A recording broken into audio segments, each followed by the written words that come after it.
replay, seriously, be careful because I'm going to try something different today. So I've got to move you and zoom you in and out. So maybe just look away for a minute. Look away. We're going to try something different today. Put you all the way over here. And then if I attempt, you are facing the wall at the moment, but if I attempt to zoom you, come on, let me see.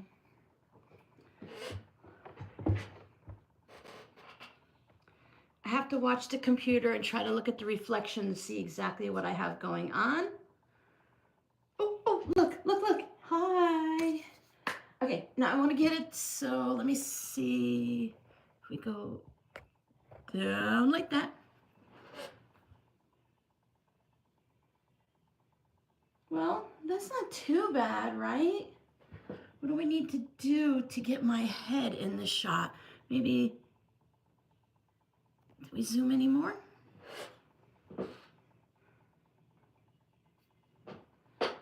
Well, You know, when I was practicing as a video, it was doing such a good job. Let's see, we'll back you up as far as we can go.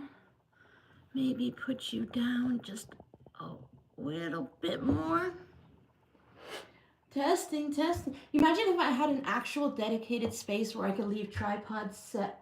Oh, no. Wrong way, Robin, Suzanne. Oh, I tell you. Whoop, hold on. Let's try that. Sure, I'm making some great faces. Oh, you can't see my face. That's good. Well, what if I'm right here?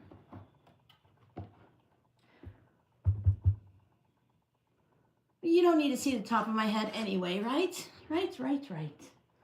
I have all of you guys are sitting. Oh, hi, Connie. Hi, Alaska Crafty Gal Victoria. So let me know. Oh, look, you can see my bed and everything. My goodness. Well, I have no secrets here. Well, I have lots of secrets. I have no secrets here. I don't think I have anything weird that shouldn't be seen. Nope, no secrets behind me. I was going to make an inappropriate joke, but I thought maybe it's a live stream. I might want to change my mind. If it was a video, I could go ahead and edit it. But as a live stream, maybe I shouldn't make inappropriate jokes, right? I have separated out my scraps. You like this angle? Yeah, see, I was going to put it over to this side, but then I thought my hand's always in the way. What can I do? I have 1, 2, 3. I think I have 4 tripods. I'm like, something's got to work.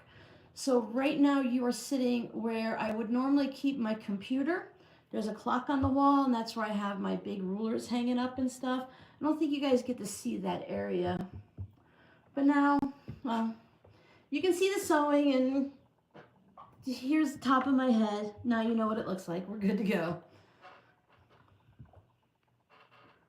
Hi, Charmaine. Oh, airport pickup. Yes, that you don't want to leave anyone. Oh, come on, mouse. You don't want to leave anyone hanging at the airport. Airport pickups are very important.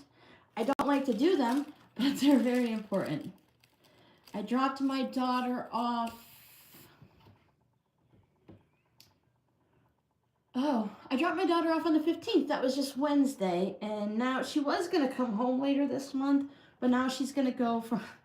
Okay, I'm going to tell you what she's doing. She went to Jacksonville, Florida, and then she's going to go to Oklahoma, and then she should be able to, hopefully, knock on wood, come home as a permanent thing. But the poor child, she's like, I'm tired of snow. I don't want to deal with the snow anymore. Oh, they're sending me to Florida, Mom. It's going to be great. It's going to snow in Florida. Morning, Janie. How are you? She's like, it's cold here, but she says it's not unbearable. The temperatures are actually lower than they are here, but it's cold there. This machine's really loud. Are we going to be able to survive with this machine? Let me know, because if I have to, I'll bring my Juki over, but I'm just sewing on the brother today. Yeah, it's cold there, so you know, we were always cold at that temperature, but since we wore shorts all the time, we had to put pants on. Oh no, and a hoodie. That's just horrible. But yeah, she says it's not bad. She says it's cold, but it's quite bearable. I guess it's not too windy.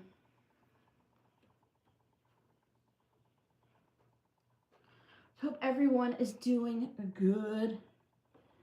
I feel like I want to be motivated today, but I don't have any motivation. Maybe I'll be motivated tomorrow. That would be good.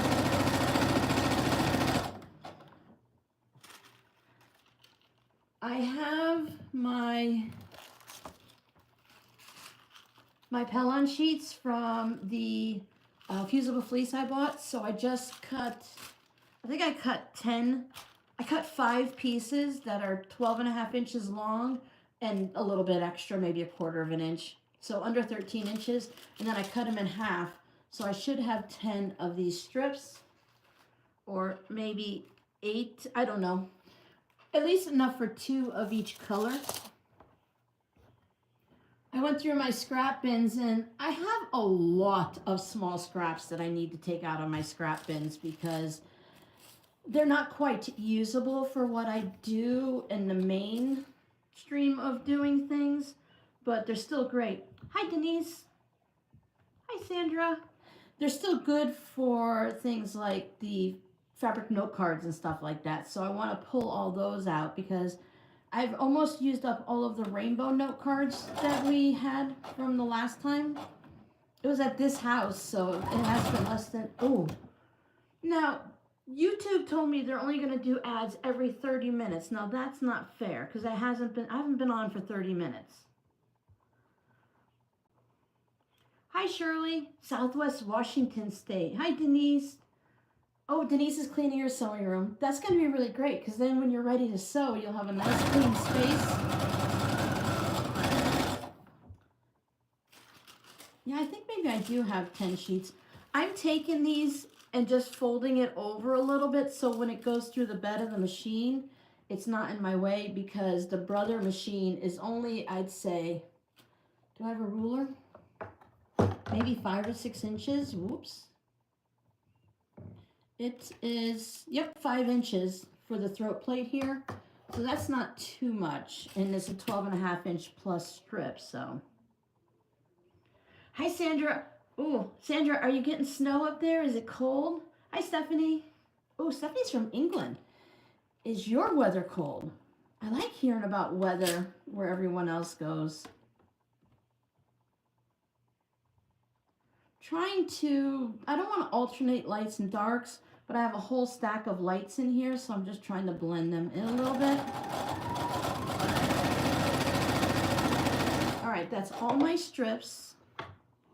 I have my little pineapple here.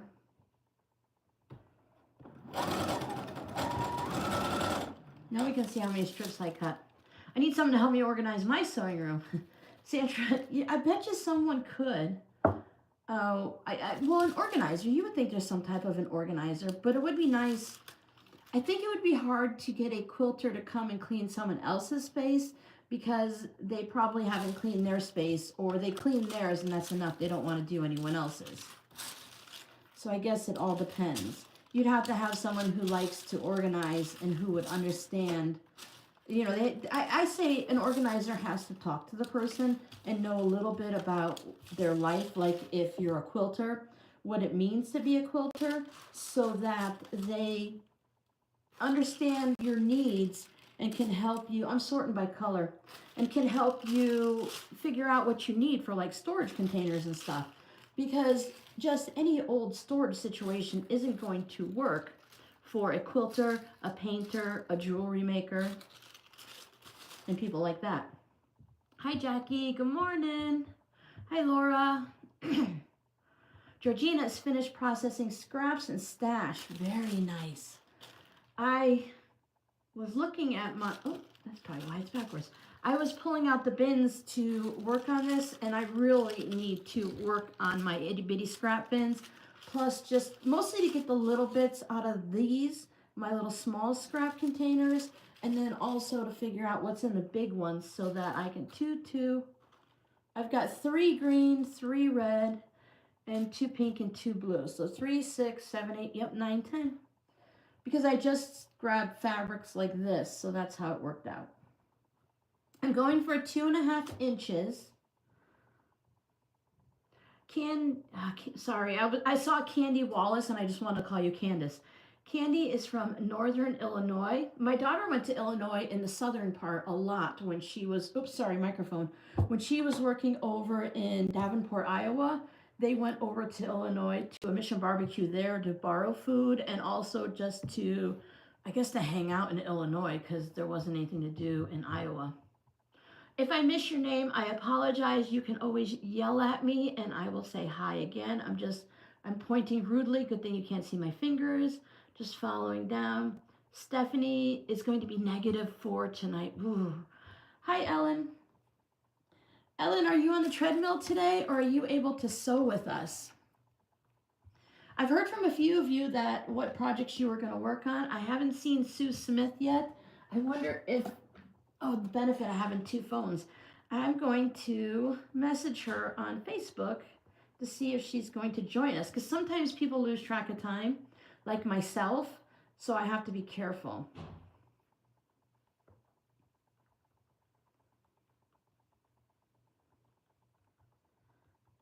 There. I might have to do a list like, okay, people, here you're on a list. I'll send out massive texts to everyone so that you guys can all make sure you make it to the live streams or catch the replays. I tried to leave myself a little bit of time to sit down and knit before I started, but I didn't have any of my scraps ready yesterday because I was busy finishing up my Patreon video. So let me put my pineapple under there. I have my pressing stuff over that way. Oh, you get to sew today. Awesome.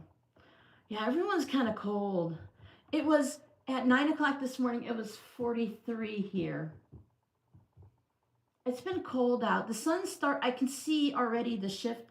We got here at the very last few days of February, the last week last year. So I can start to already see as we're coming into towards the end, where it's the 18th, the middle of January, the December to January first couple weeks, it was brutally cold feeling. Like if you went into the shade, you would instantly shiver. But if you go into the sun, you're like, okay, the sun feels kind of good, but with the wind blowing, it's cold. Now I've noticed in just the last couple days that even though the temperatures are still in the low 40s and 50s and the high is about 60, we had I think a 72 temp the other day. I can see that the sun is I'm talking to you guys like you're right here, sorry. I can see that the sun is starting to warm up and that we're starting to go away from winter even though the temperatures are low. I can feel like we're going away from winter and it's just a little bit warmer even though the temperatures are the same. That's one of the things my daughter and I, we were talking to each other about. The temperatures here, they're kind of a little bit, in my opinion, because I'm not used to it, it's a little bit weird because you can have 4 days that are 72 degrees and they all feel different. Like some are freezing cold and some are nice and warm and it's still 72, but it's got to be the strength and location of the sun and the wind or something.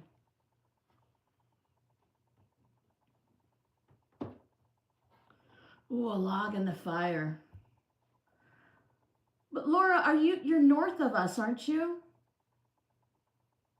Because there's like snow and stuff north of us as you get higher up into Arizona and stuff. And you get out of the valley, I guess. I don't know all the terminology here. Oh, is my video doing something weird?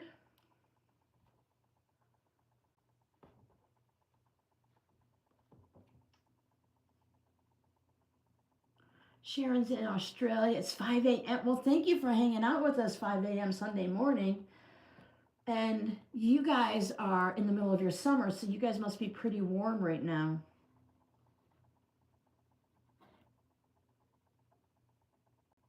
Yeah, we always were looking forward to having like cold weather in Florida. I'm like, I have blue jeans. I've had them for 12 years and I've probably worn them maybe 20 times total because I only wore them when it was cold enough in the house. The thing I'm struggling with here is 100% it's the location of this house. I believe that the backyard is north facing. Because I think the sun moves, so it's rising somewhere over here. So we're like north to northwest. So the whole back of the house doesn't get much sun. Now in the summer, the heat comes through whether the sun's coming in or not. Because there's like a covered porch that's pretty wide in the backyard. If you saw the, hey, we just moved here house video. So the sun doesn't come in, the house doesn't warm up in the winter. Now the front of the house, it's southern facing, it warms up pretty nicely. You still have mornings or days when it's kind of cold in there, but for the most part, if I open up the blinds, it gets kind of warm there. East Valley. Oh, you're in Gilbert. Okay. I kind of know where Gilbert is. Good. See, the names are so similar. Goodyear is south of us. Gilbert is northeast of Phoenix, if I have it right. It does get kind of windy here, Ellen. It's now in the summer, you have your different storms. You don't get the rain storms, but you get your dust storms and the wind storms and stuff. So we've had the trees like they're, blowing around, big giant branches. It's like a Florida summer storm without the rain. So the wind does get a little bit breezy. And we get a lot of wind warnings and stuff coming across my phone here. So we do get wind so far that I've seen year round, but not being here for very long, I don't know the history of the area. I don't know what the weather's like. Is this weird? I know 2023, they had a very hot summer here, a lot of record breaking and stuff, but that's one of the things that I struggle with, is just the fact that I don't have a history in this place. I lived in Cape Coral, Florida for 42 years, I think it was. 43 years, somewhere around there. 42. Over 40 years. So I knew every building when it was built, which ones were there in the 80s, which ones have been 17 different. We had this one restaurant, and it was at a busy road and a end of a canal, so you would think it was really popular, but we always joked that it had some type of a curse on it because it had new owners every year. The restaurants were good, but for some reason, I guess they couldn't manage their money or something, so they constantly changed over. I don't know any of that here, and I like knowing that stuff. Hi, Sandy.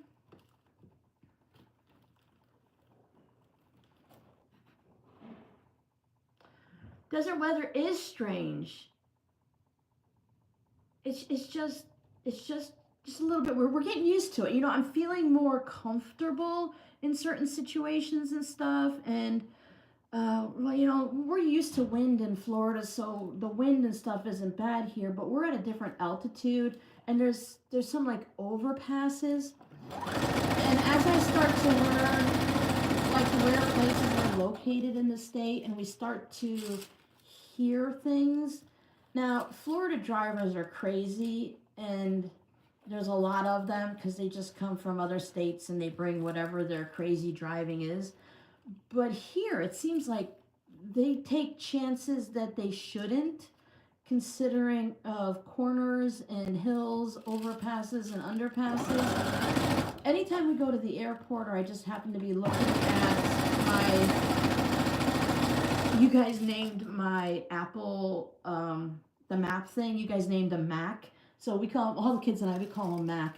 I always tell Mac, hey, thank you for keeping me safe, Mac. Thank you for not letting me get lost, Mac. I appreciate it.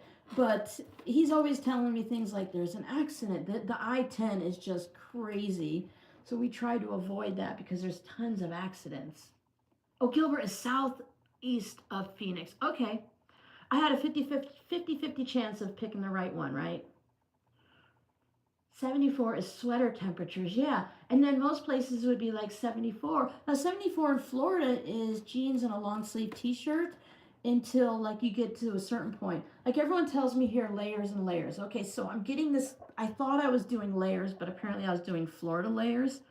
So I have, okay, it's warming up now. So today I have a long sleeve t-shirt, jeans, and I have 2 pairs of socks on. I have a pair of like white crew socks, you know, like those white basketball type socks, and then a lightweight pair of nylon socks because the floor here in this house, it's tile and then some fake wood stuff, the plasticky wood, and it's just brutally cold. Like your feet hurt when you're walking around with socks on or barefoot.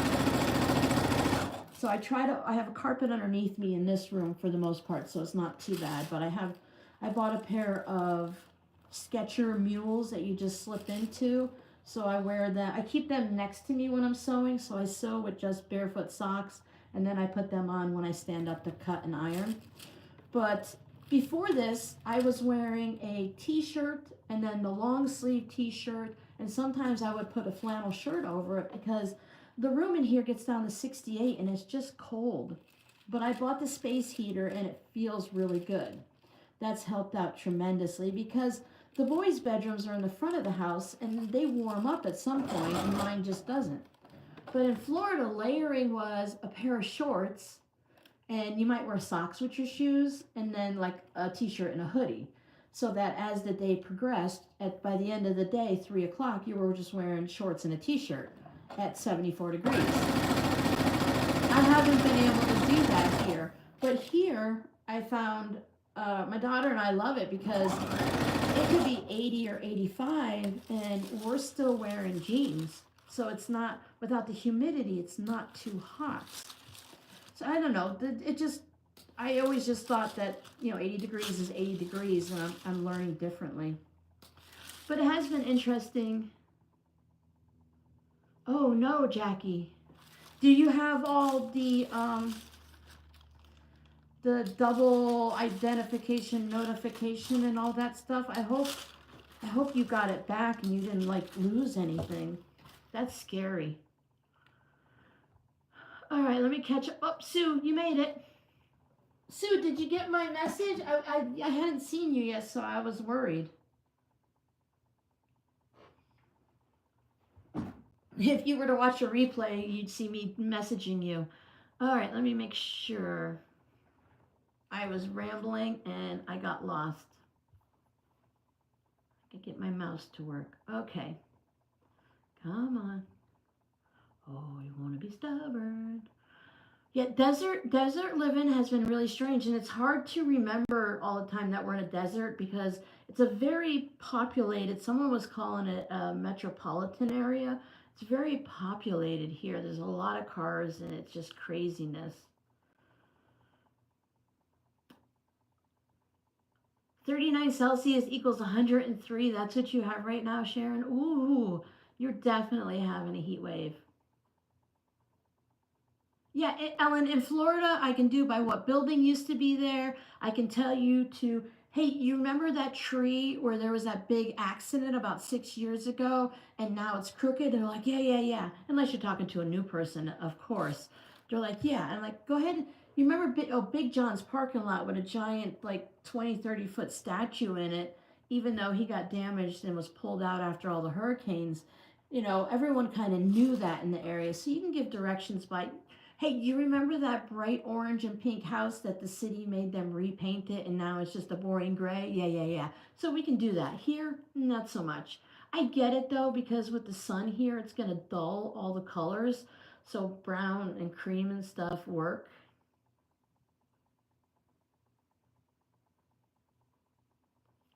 Georgina has a new ironing station last week with scrap storage. Oh, that's really nice.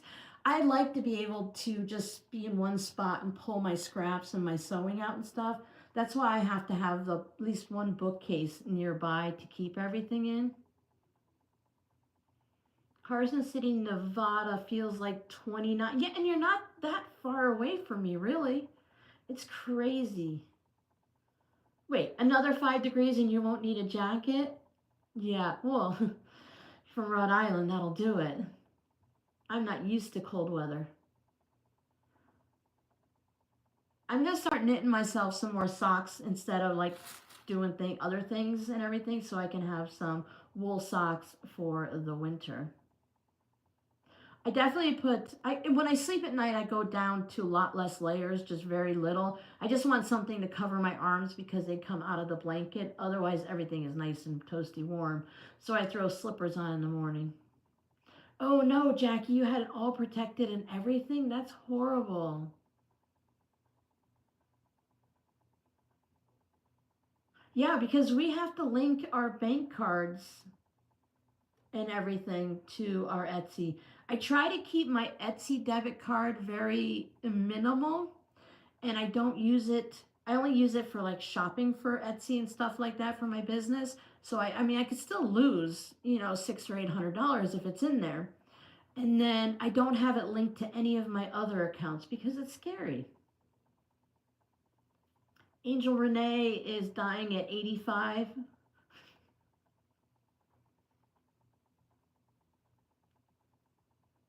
Yeah, it shouldn't be too bad. Actually, this drier weather, we're struggling with it because our sinuses are, very dry. My next thing to purchase is going to be a humidifier.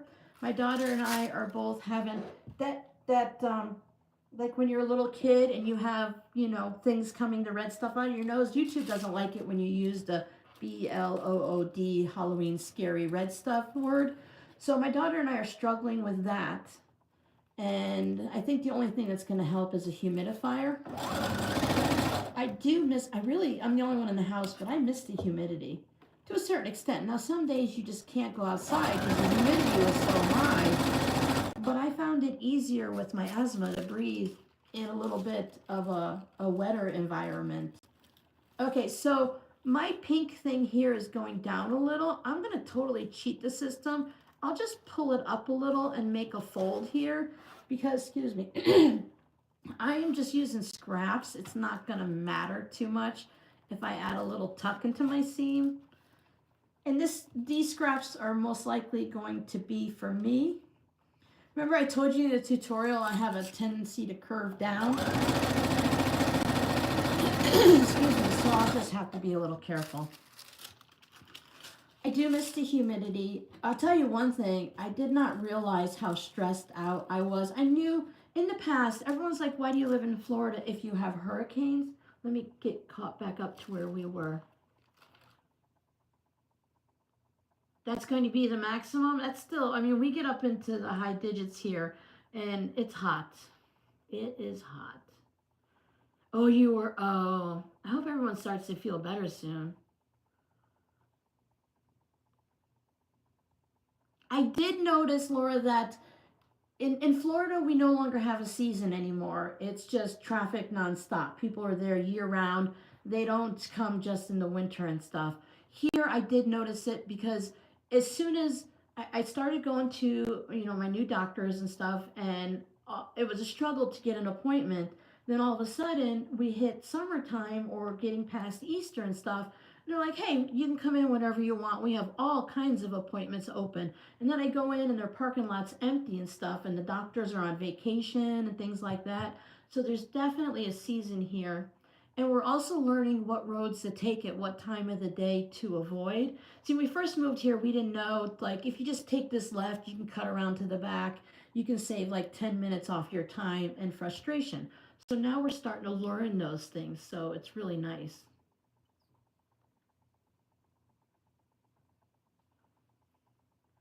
Carson City, Nevada. Oh, Connie, Lisa Capon had her Etsy pattern stolen. Yeah, they're doing that with a lot of people now in various things. That's why becoming popular and going a little viral has been really dangerous for a lot of people because they start getting things stolen. And if you have like a really good original idea, people will just take your picture of your quilt patterns or crochet or whatever, they'll post it up and they'll sell like 1,000 patterns and they don't have the pattern to sell and then they disappear. So nobody can get their money back and they never get a pattern or anything.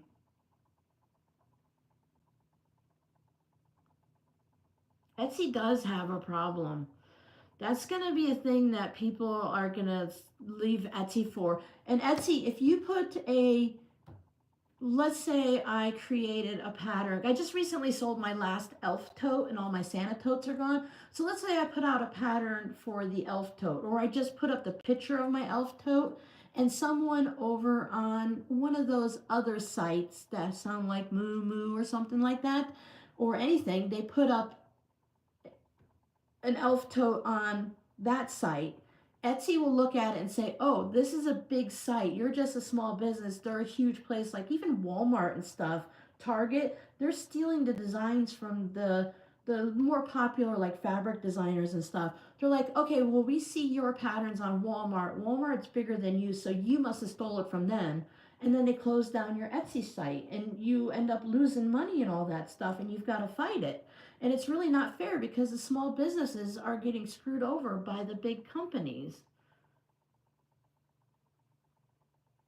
Yeah, it's kind of hard to get into them prepaid cards, huh? That's why I tell my kids to buy gift cards and do things online that way because it's less likely that they're going to get into whatever, your bank cards and stuff like that. Oh, a three-tier cart for scraps. Could you see me trying to use that, Jackie? I would never survive. I have been looking at some of the different carts. I was thinking about getting those scrapbooking carts with all the little drawers in it to put all of my ongoing projects in instead of, I can still put like baskets in it, but instead of having them taking up my entire bookcase over here, I could do that and then I could pull out a drawer, set it down, work on it, and put it back.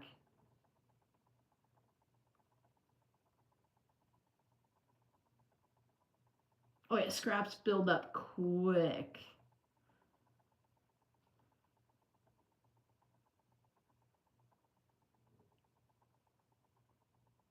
Sharon, do you mean dockets as is that what you guys call receipts?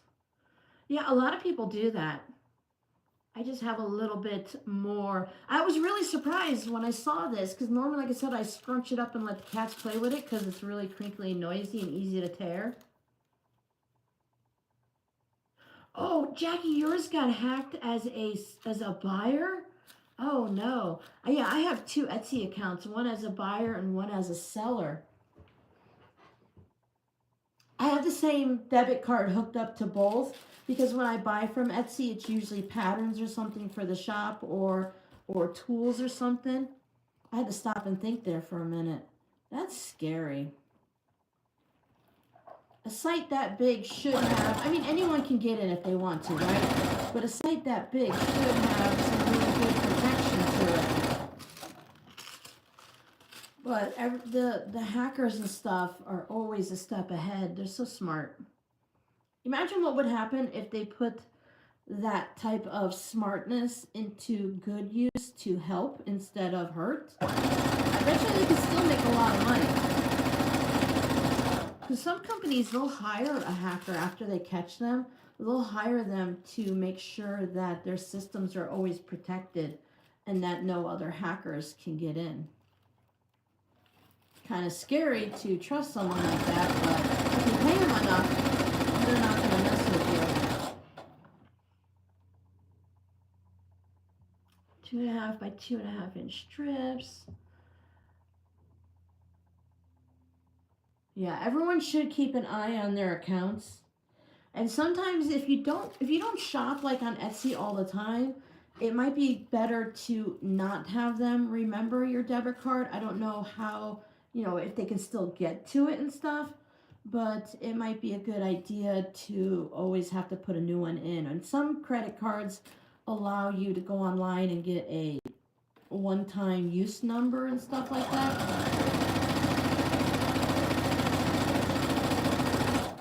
I don't know what my daughter's doing or where she's going, but she always ends up having trouble with her debit card. It's usually like gas stations because they were terrible in Florida. The one and only time my card got hacked, my bank caught it because we have a credit union and they're usually pretty good, but I did say my daughter gets hacked all the time. But I got it at a gas station, not until we actually got into Arizona. Not saying Arizona's bad, just that we weren't in Florida anymore.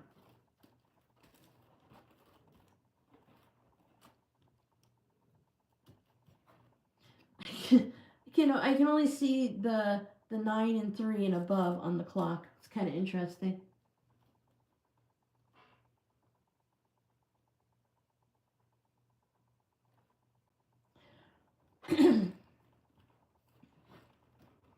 It's interesting to hear what countries call different things and why they might. Hi, Morgan. What are you doing? My cats have really been enjoying having the heater on.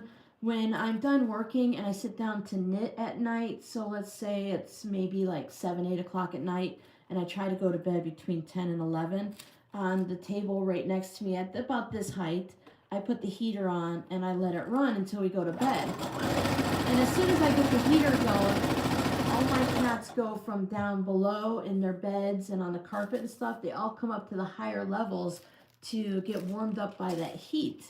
Because the poor things, the little oh, see, like I have, it doesn't matter in the grand scheme of things, but these two greens are basically the same.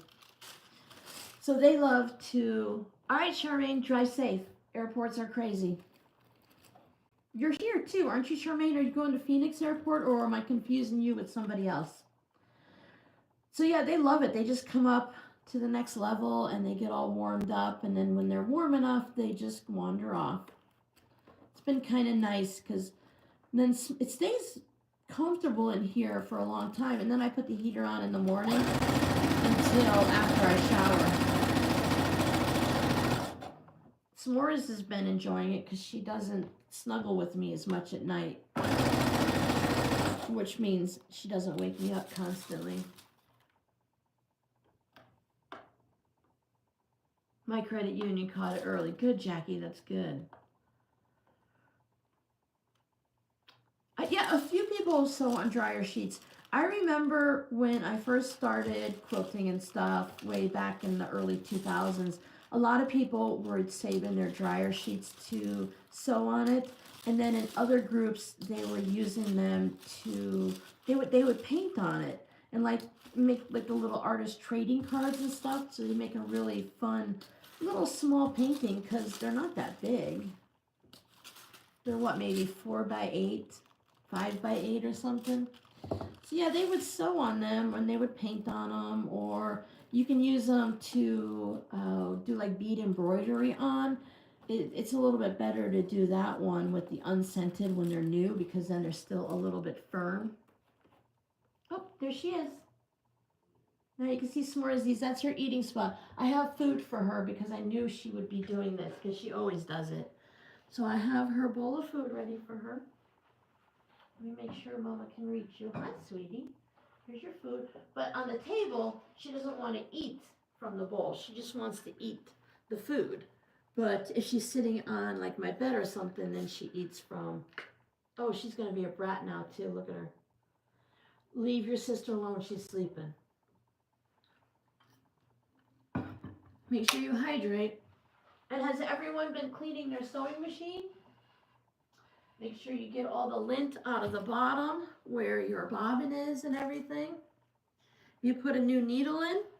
I have a new needle in my Juki. Excuse me, I'm just fixing I put a t-shirt on my chair so the cats don't claw through it. I have a new needle on my Juki. Now this paper is not going to cause any issues, but when we're done, I want to finish doing the fabric postcards, and I do that on this machine because those I'm sewing through that comic book board, so that really dulls the needle, and I don't want to dull a brand new needle. The traffic, oh, Phoenix is ridiculous. It's ridiculous. I've gotten pretty good at, you know, maneuvering around and everything and remembering which lane I need to be in ahead of a time. But I've only seen the airport, or Phoenix, from Grand to the airport. I haven't wandered around. We drive through, I don't know what road we're on, but we're basically going through, there's a TV station or something there. We drive through down there where all that construction is. Otherwise, I hear Phoenix, you know, the outskirts and everything is supposed to be really pretty, but I haven't seen it yet. I've only seen, you know, the outskirts and stuff. Color catchers, yep. They're fun too because then they sometimes are different colors. Yeah, the traffic is just crazy. Oh, Ontario, Canada. Oh, all right, then I did have you mixed up like I thought I might have. So you're dealing with it even worse because you've got snow and ice and sleet and drivers who think they can still do 75 miles per hour.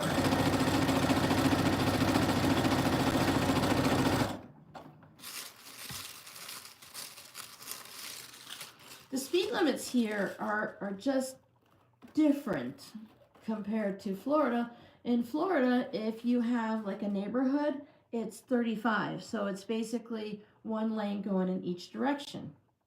So here in our neighborhoods, the neighborhoods themselves are really short and they're like figure eights weaving in and out and stuff. But there's when we leave here, we go to 4-lane roads, so 2 and 2, and they're 35 miles an hour. And in Florida, if you've got that many lanes, you can go 45, you can go 55. So we have to really pay attention to what we're doing because otherwise we tend to speed by accident.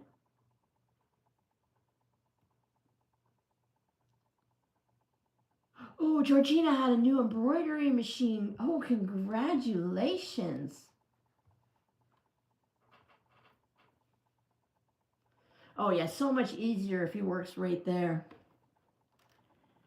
I was so excited when I had to, before I even got home, I had to text my daughter right away because I dropped her off at the airport. This was several months ago. And I'm like, I finally dropped you off at the airport and I only had to do one loop to leave. Like you come up and then you can leave. Because sometimes it would take me 2, 3 loops to get into the right lane and to know which way I'm going.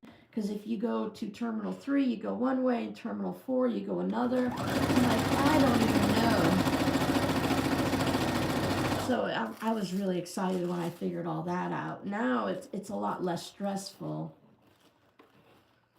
But I'm like, this is just craziness. Let's see, which way? I guess this might be the best. The ones that have really long bits on it, I'm going to use those for probably like note cards and see if I can like sew them all together somehow, put them on fusible interface. Oh, the thread. I'm like, what is shiny on there?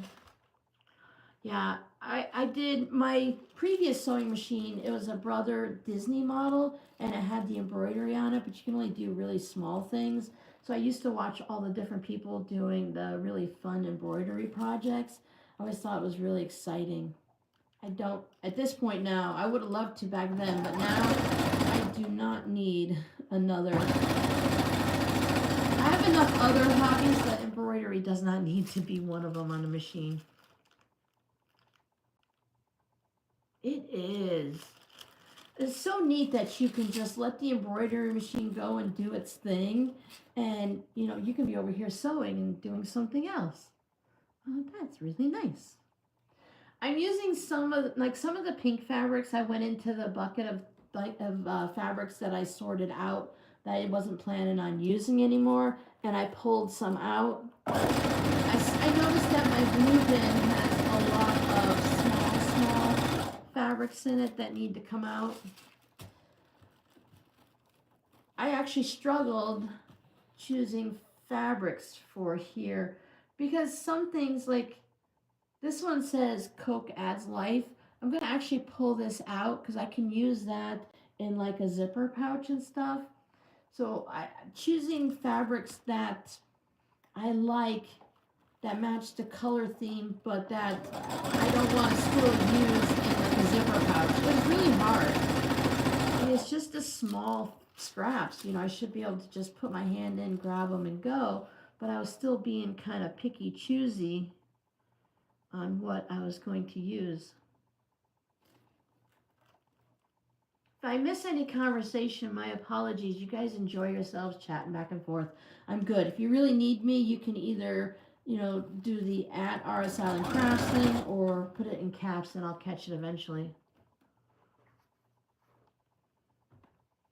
Ooh, little rubbers. Oh, my tripod's on here, so when I hit my hands on the machine, it bounces a little. My apologies.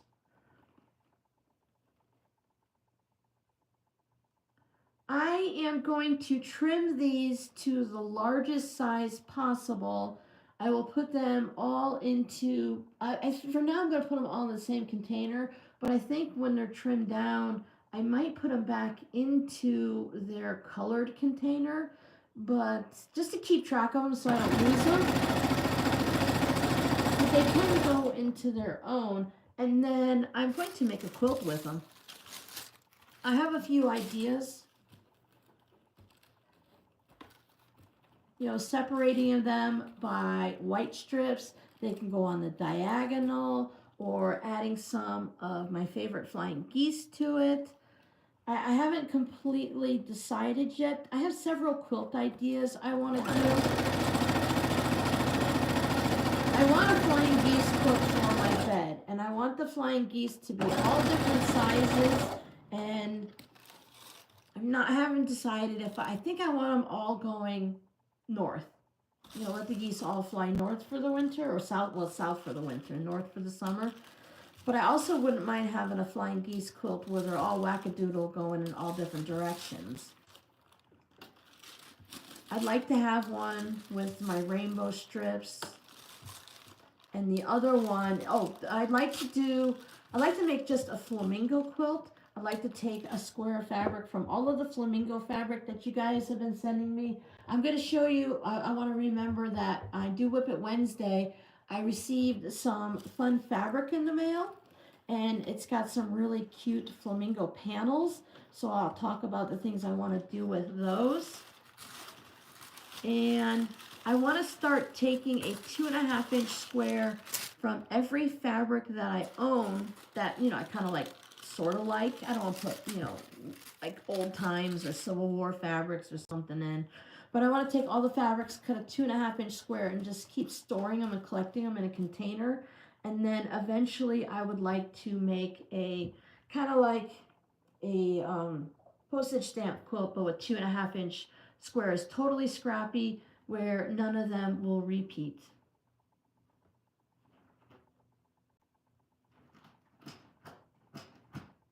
Bye, Georgina. I would still be interested in a long arm machine. And I feel like, even though I don't do a lot of quilts all the time, I'm getting back into doing quilts. There's, we can use more quilts in the house, and I might want to start putting them in my shop. But I like the idea with a long arm on how you can, excuse my terminology, I don't know it all, but you float the back or put the back on, and then put batting on, and then just have a whole bunch of little projects on there. So you can free motion quilt, two baby quilts, or you can do like 8 of the mats and stuff, so that they can all get done at the same time. They'll just all have the same backing fabric. I've always thought that was a very smart use of time and space. Do I need a long arm? No. I would definitely want to save up for one, and I don't know if anyone would actually want me. You need to practice first. So I don't know, like, if I could add that into, the business, and would I be able to actually do it after a certain age with my shoulders and neck? I don't know. I think before I make a decision like that, I will figure out a quilt shop that, you can rent hours on it and stuff, and just try it first. Oh, ads. Darn it.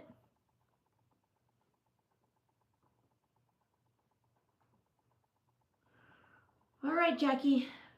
I was thinking about tea today too. But I was just thinking that, if I rent some time at a local quilt shop, then I can see, is it really for me? I'm trying not to jump into things, but I'm trying to make sure that I have enough sources of income, and that I still can be creative for a while, and then we'll go from there. I mean, I may never do it. I may just get just one of those little machines, the little, was it, whatever you guys might, where you put your sewing machine on it instead of a giant long arm itself. And then there's like is it a John something, or Joe or Ralph? Whatever, it has the red bars and stuff, so you can just, it's a way to make it slide around easier. I don't know. That's just some of the things that go through my head that are taking up space but aren't going to. That's like a long time thing because long arms are expensive. They're not cheap.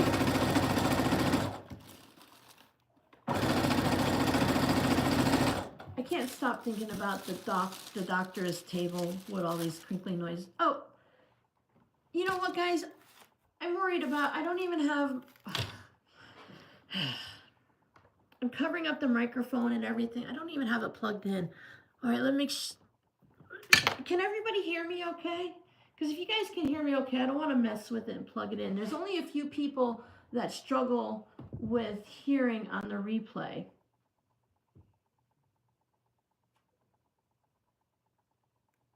Audio's good. Okay, well, I'm just going to take this off because I put it on my shirt to get prepared, and then I never put it on my phone. And I'm afraid if I plug it in, I'll disconnect us or something. So excuse me for reaching around everyone there. That's it. I quit. It's done. Yeah, just a little something. Hi, so Terry. Welcome, welcome. So now I can clear my throat. It won't be so horrible. The phone is like, I lean forward a little bit and then it's right there. So it's not that far. Excellent, excellent. Thank you all so much. I appreciate it.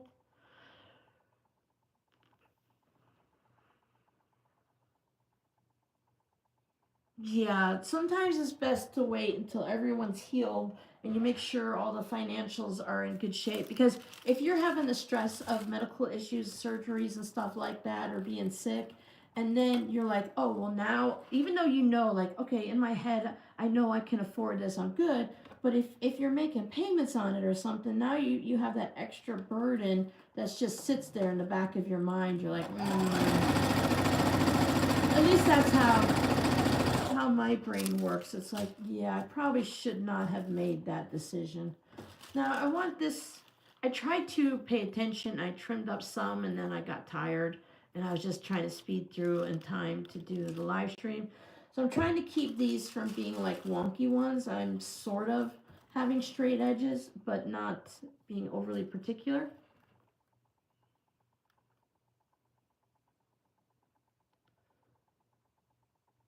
This is my brother's CS6000i.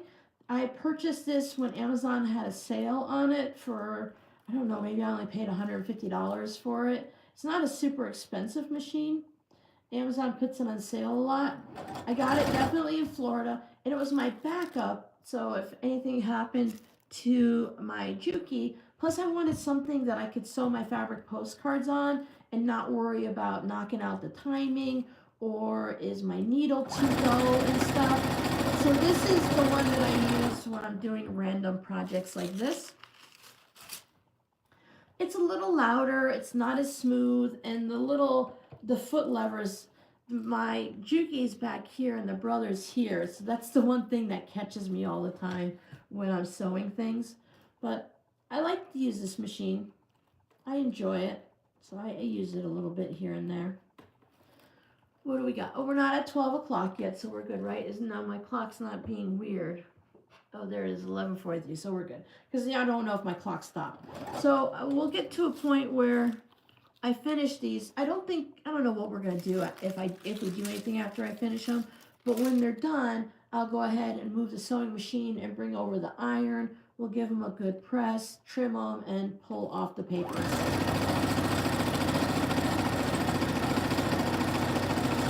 I'm trying to keep myself. No, it's the same one. You're just seeing it from the back now. I don't think you've ever seen this one from the back. Oh, it's so easy to push it too far, isn't it? Better to go slow and take some.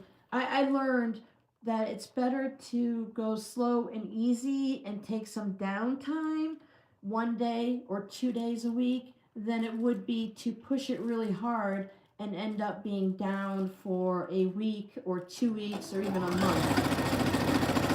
Those are some hard lessons to learn, but you know, we all learn them at some point in our life. Look how, well, you can't see them all, but my piles are still staying so neat. I'm just taking them mostly from the top, and if I dig down a little bit, I try to make sure I put everything back. So like this one is, where's it? Okay, right there. This one is from the pile of that I was gonna put in the shop once I did all of my scraps, but it was the perfect size. I didn't have to trim it or even iron it because I pre-ironed everything, and I thought, well, you know what? It's a nice pink. I'm gonna put it in here.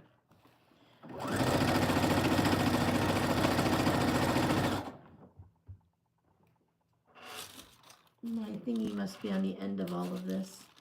Dun, dun, dun, dun. So I enjoy just kind of the brainless sewing. So like if you're watching something or you want to sew a little. I don't necessarily sit down. It's like with the crumbs and stuff. I don't always sit down and do this for a couple hours. Sometimes I'll just sew one strip. But I have these strips in the novelty version and they're in different boxes and stuff. So I need to see what I have everywhere. I've been giving myself a little bit of a loose rule that anytime I go in the garage, which isn't a lot, just a few times a week, I have to take, instead of trying to empty the cardboard boxes and putting them in the clear plastic bins, I wanted to like organize them and separate them and making them all nice. I'm just emptying the cardboard box and putting it in the plastic bin and stacking it in the garage. And then when I have time and I'm ready for it, instead of forcing it, I can go through and take one box and see. I've already sorted through them moving here, and most of them are already kind of organized. So I've been doing that. I think I've gotten like 10 small boxes emptied that way. I'm getting down to the more complicated ones, but I'm saying this because in those bins there's some of these strips. I've been looking for my orphan blocks, so I have to find them. There's still a couple boxes of fabric out there.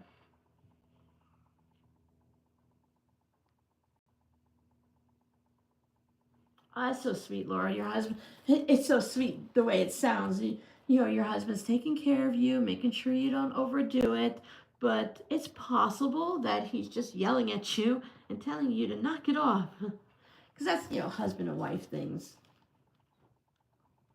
But it's nice to have someone there to keep an eye on you and think about you and make sure you're doing good. Yeah, one day at a time. You don't want to overdo it. You don't want to say like, I feel a little good today, so you go back to your normal life and do everything, and only to find out you were not ready. And then you kind of set your recovery back by doing that. Again, hard lesson to learn, right?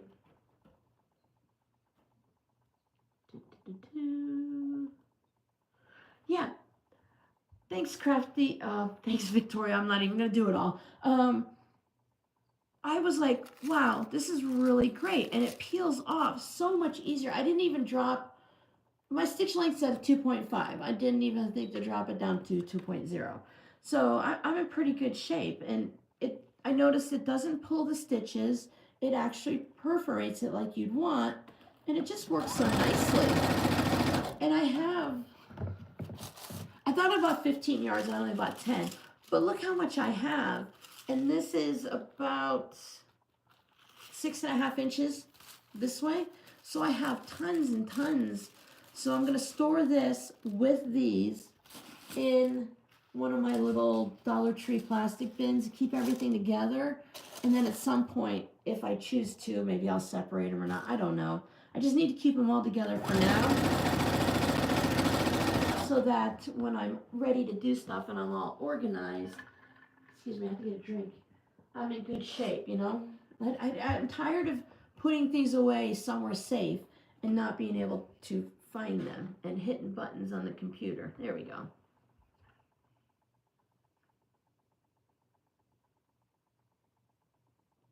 YouTube is taking it out on you, Sue. I purposely hit every 30 minutes. We all get ads at different times, but you're not supposed to get them for 30 minutes. It's so annoying.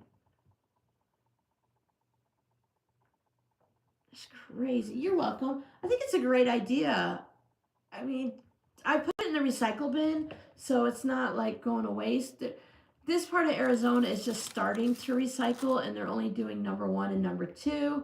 And it's weird because in Florida we had to take the caps off of everything, but here they won't take it as a recyclable unless the cap is on it. So I don't understand, but I mean, everyone has different setups, I guess. I even took a throat lozenge this morning, Auricola, to make sure I didn't have an itchy, scratchy throat. But all this talking does tend to dry it out a little bit. Just like string blocks, I love playing with the string blocks too. I have some of those that need to be used up.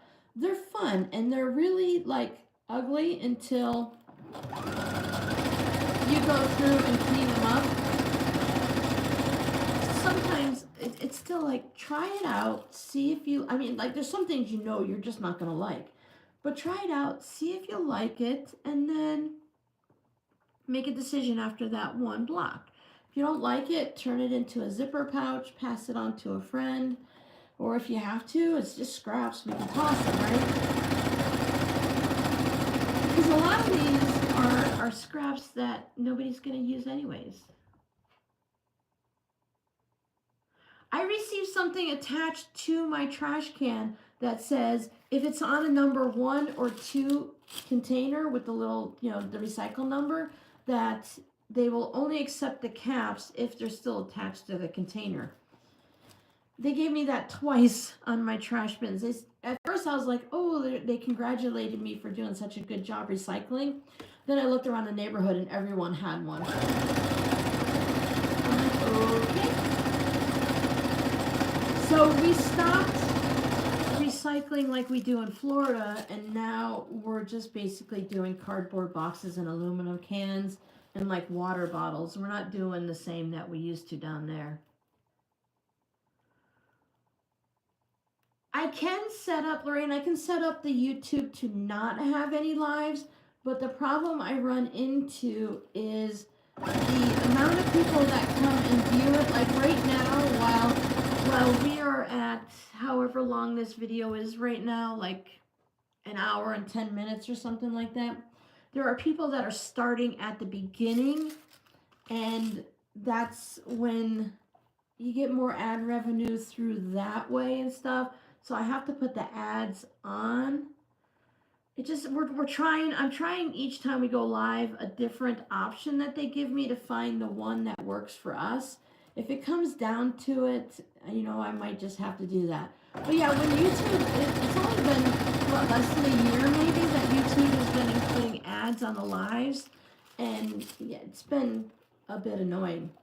Now, if I had one of those fancy little, they have these, they call them decks or docks or whatever, or Steam something, or no, not the Steam decks that they play games on. It's something, but you can like press a button, and then I'll be like, okay guys, I'm putting an ad in. You press a button and everyone gets an ad. I don't have that because you either pay annually or monthly for the privilege to do it and stuff like that. And I don't think we really need that. I don't think that money spent on that would be worthwhile. I think there's other options. If it comes down to it, I mean, we don't have that many people that are watching right now, but when I'm done, it'll tell me how many people were watching while the video was live, even though they're not watching. Like right now, I haven't refreshed the page, but mine says 47. But when I'm done, it'll say like 700 people have been watching the live with you. So I have to collect my pennies in different ways. And if we can find a way to do it that works for everyone, we'll do it. And if we can't, then I just won't be able to, I'll have to find a different way to earn those pennies. I appreciate everyone putting up with it for now while I try to figure it out.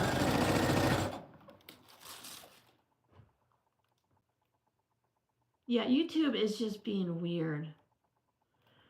Yeah, but see, Jackie, they told us here that we can only do 1 through 2. So I don't know. Yeah, everyone's different.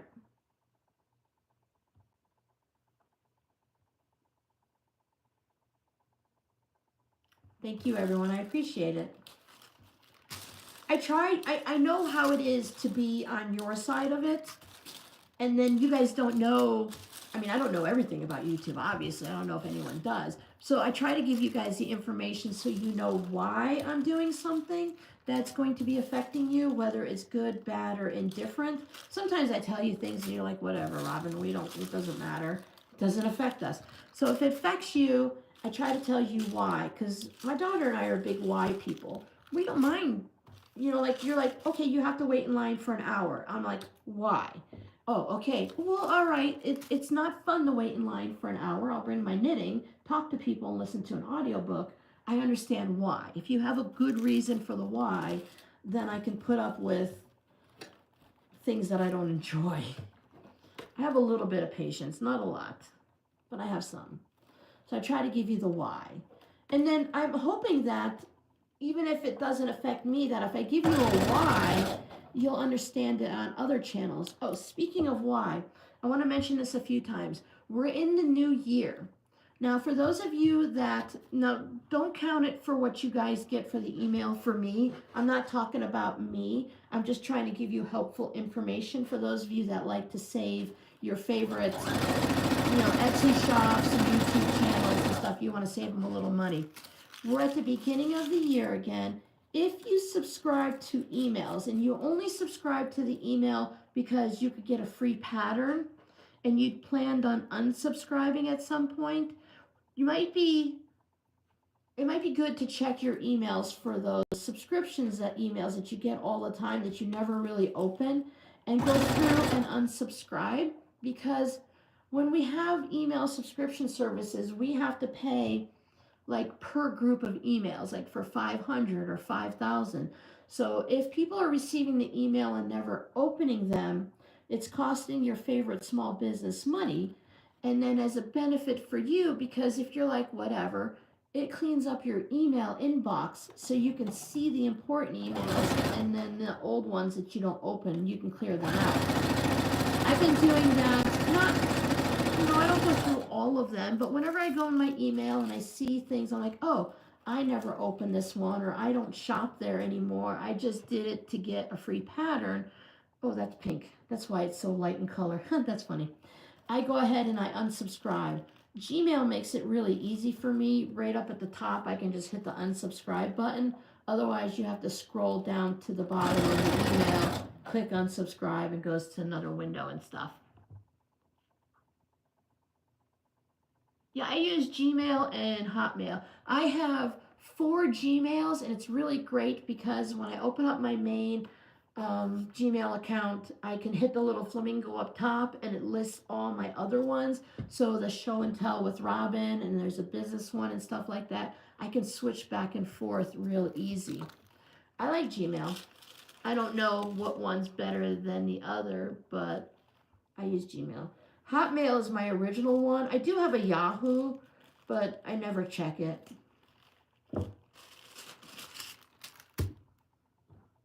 You see, I just like to give you guys those little tidbits. It's usually, you get a warning from your email provider, and like when you're sending out email lists, and they're like, okay, you're reaching your limit, you're going to have to go up to the next tier. So it's helpful if people who don't open emails go ahead and clear them out. And I think it's just great just to clean out your inbox anyway. Now with Gmail, it gives you your main mail, and then it has like promotions. So things like Missouri Star and Craftsy and Fat Quarter Shop, they all show up in my promotions area, so I can see the main stuff that I want to see quick, and then I can go over and see the other. They also have a photo storage that you can do through your Gmail. Now, I tried it out and then forgot about it, and I had to go through and turn off the automatic thing, because when I do Etsy, I might take 100 photos for like 20 items or something, and that blows up those storage things really quick. Fills up my cloud and everything super fast. Oh, I have my owls. This is one of my favorites. I bought this a long time ago. This is Joann's fabric. This one might just be perfect to finish off of this strip.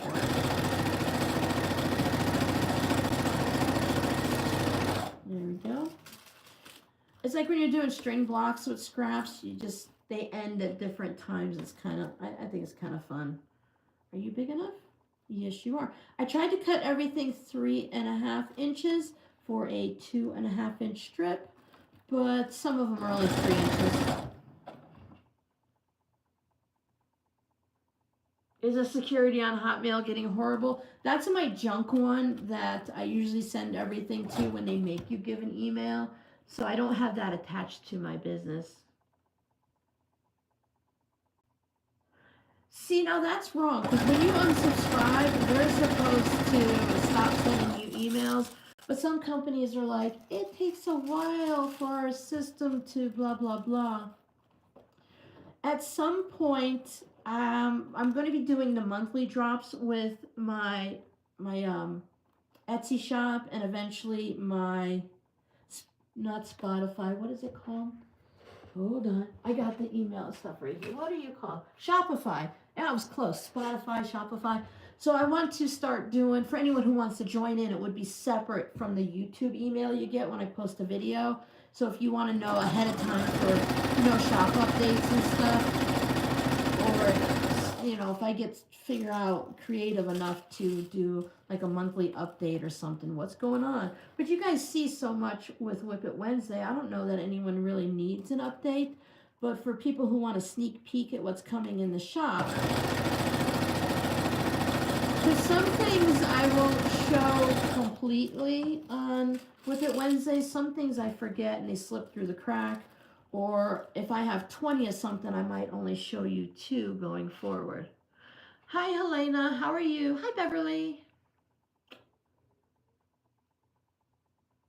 Yeah, trying to keep the junk, it's really helpful.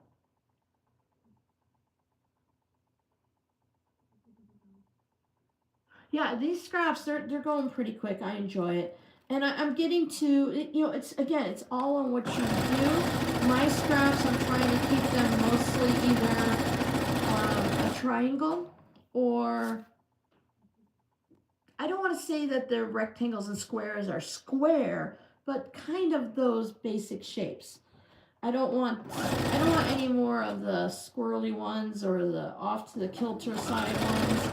I'm trying to keep everything reasonably quick and easy, so when I sew it into Scrappy projects and everything like that, I don't have to take that extra time to square things up and to press my scraps. I want to get into the habit of having those things done before they make it into my scrap bins.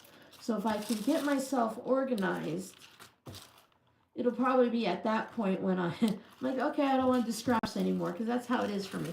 Get everything organized, and I'm like, no, I'm not going to do that anymore. All right, now some of these, as we get going, I will be able to put to the side because they will be full. Now you can sew past the paper if you want. You can stop short of the paper unless you're going for a specific size. Let me see. I am being a little bit pickier this time to see if I have anything a little bit wider and a little bit maybe brighter to put on here. See if I can finish this one off. Now, if you are going for 12.5 inches and you need it for a block and you pull your scraps out and it's only 12, you can always add more on, even if it's not with paper under it. And you can connect one strip to another strip. So that way you don't have to have long pieces that you're working on all the time. They can be sewn together just like we do with patchwork. Let's see where we're at. Barb is wintering in Arizona and then to bring, oh no. I wonder if they have like shops where you can rent a machine, like take it home.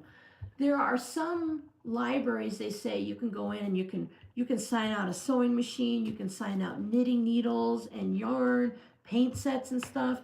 We didn't have that in Florida, and I looked at the Surprise Library, which is nicely not that far from us. But one, I don't have a library card yet, and 2, I didn't see that they have rental stuff like that.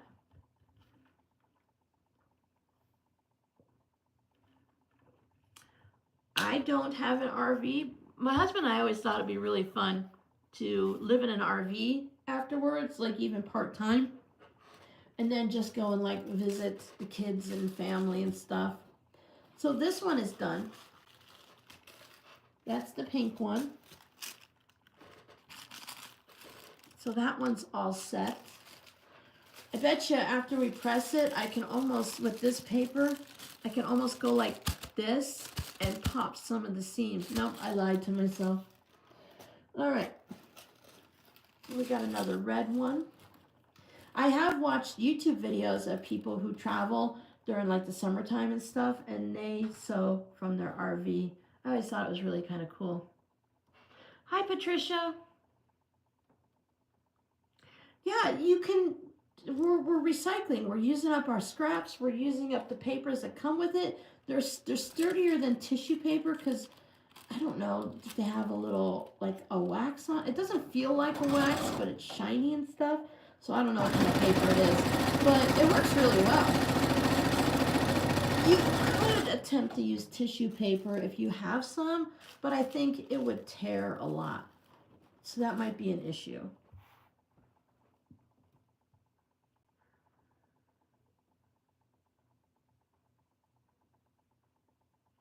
Yeah, I think that I struggled with, even me, I struggled with the novelty ones, but just by using one color, it is much more pleasing to the eye. So I think it's going to be a good, is this another pink one that's done? Yep, another pink one that's done.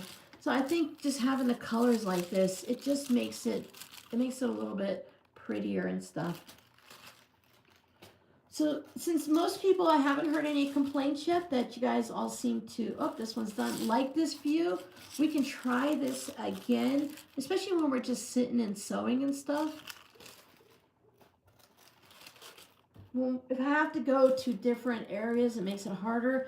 If I could, I mean, I can, but if I could pull, if I had the table away from the wall and a spot for a tripod over there, it would make it a lot easier to have the camera set up directly across from me so you could see the whole table.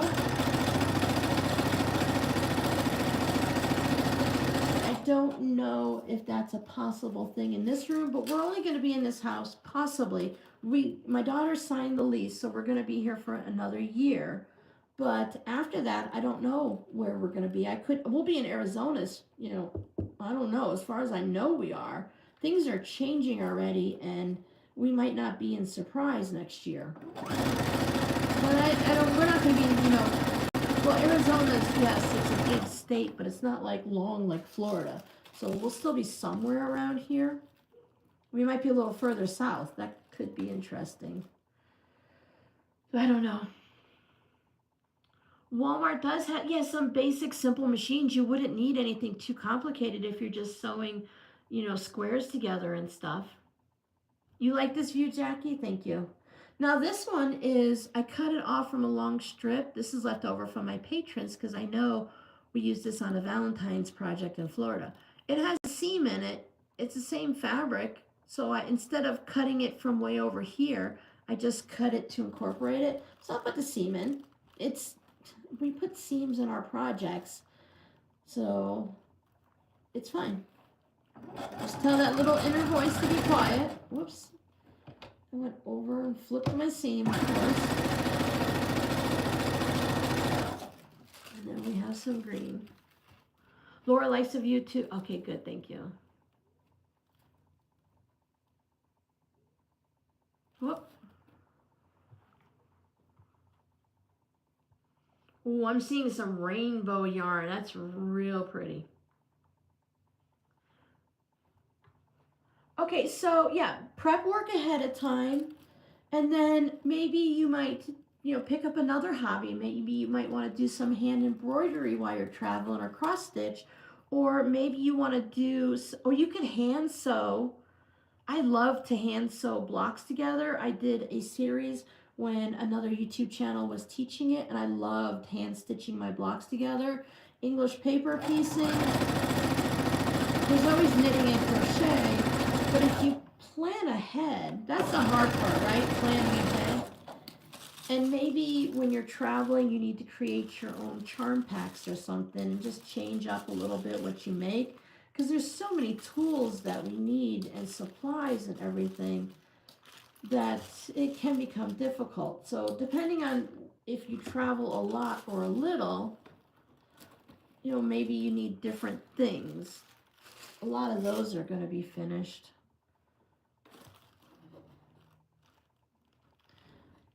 I really am outside of my comfort zone. I like to press all of this nice and flat. I can see where there's going to be some extra fabric and where it's going to fold over a little bit, but I'm just telling myself it's okay. It's not a big deal. It's a scrap project. It will be fun.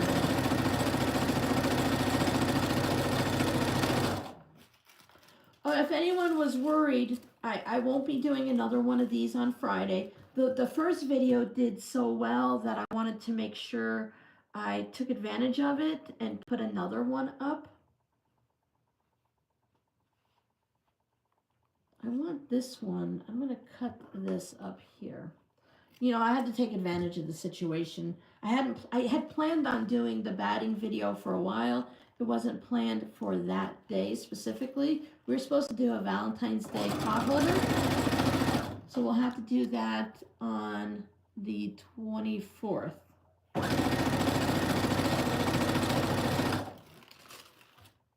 It was funny that Kate from the last homely house had mentioned the scrap calculator strips at the same time that I put my video up.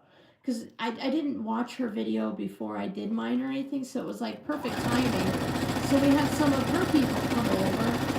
Plus, certain videos like this tend to do pretty well.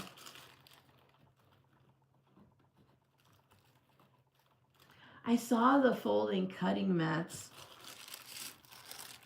This one's all done. Hi, Janice. Yeah, we're just sewing the rainbow scraps. Only 2 people voted. One person voted, well, Jody voted for brown, and we already did brown, and Sue voted for blue, so I have the blue, and then I have pink, green, and red. Yeah, I used to watch Kate's videos all the time. I catch them now and then. I don't catch as many videos. You know, my tastes change and come and go. And I was with Kate since she was there only on YouTube for like 6 months with about 400 subscribers. And I really enjoyed a lot of her videos, but she started to get a little bit away from the quilting and her vlogging and stuff. I love like when she went into her different, I mean, obviously you clean your storage cabinet up, then you can't do another video because it's clean. But when she was going in and cleaning her drawers and showing what's in them and what was in the suitcases, I really enjoyed those videos. So sometimes I stop and I watch them, and sometimes I don't, depending on the subject and stuff.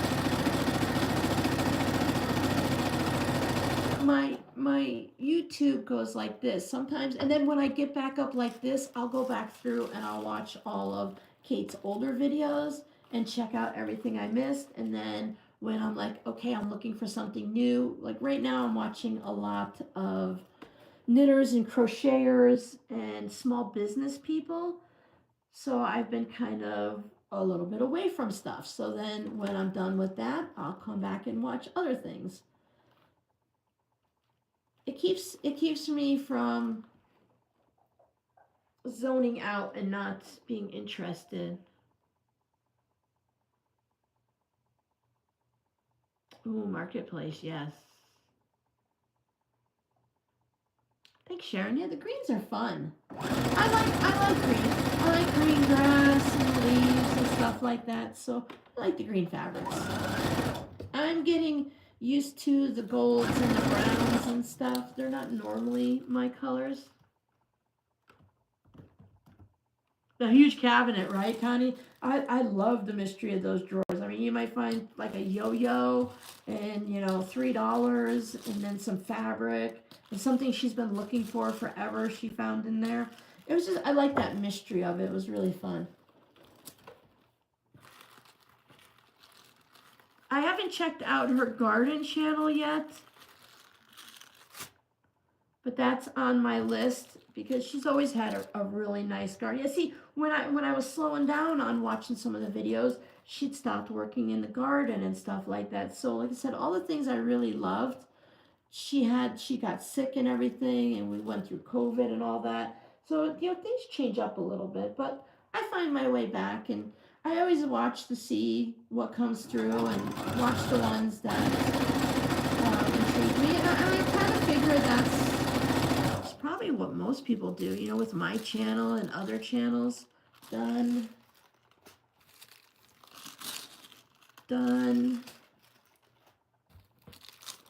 I think, ladies and gentlemen, we have finished all of our strips. I've been finding scraps of fabric and thread and everything on the floor to make sure I don't have any missing strips anywhere. This machine doesn't have an automatic thread cutter, and I do miss it, but I've gotten really good at threading it now.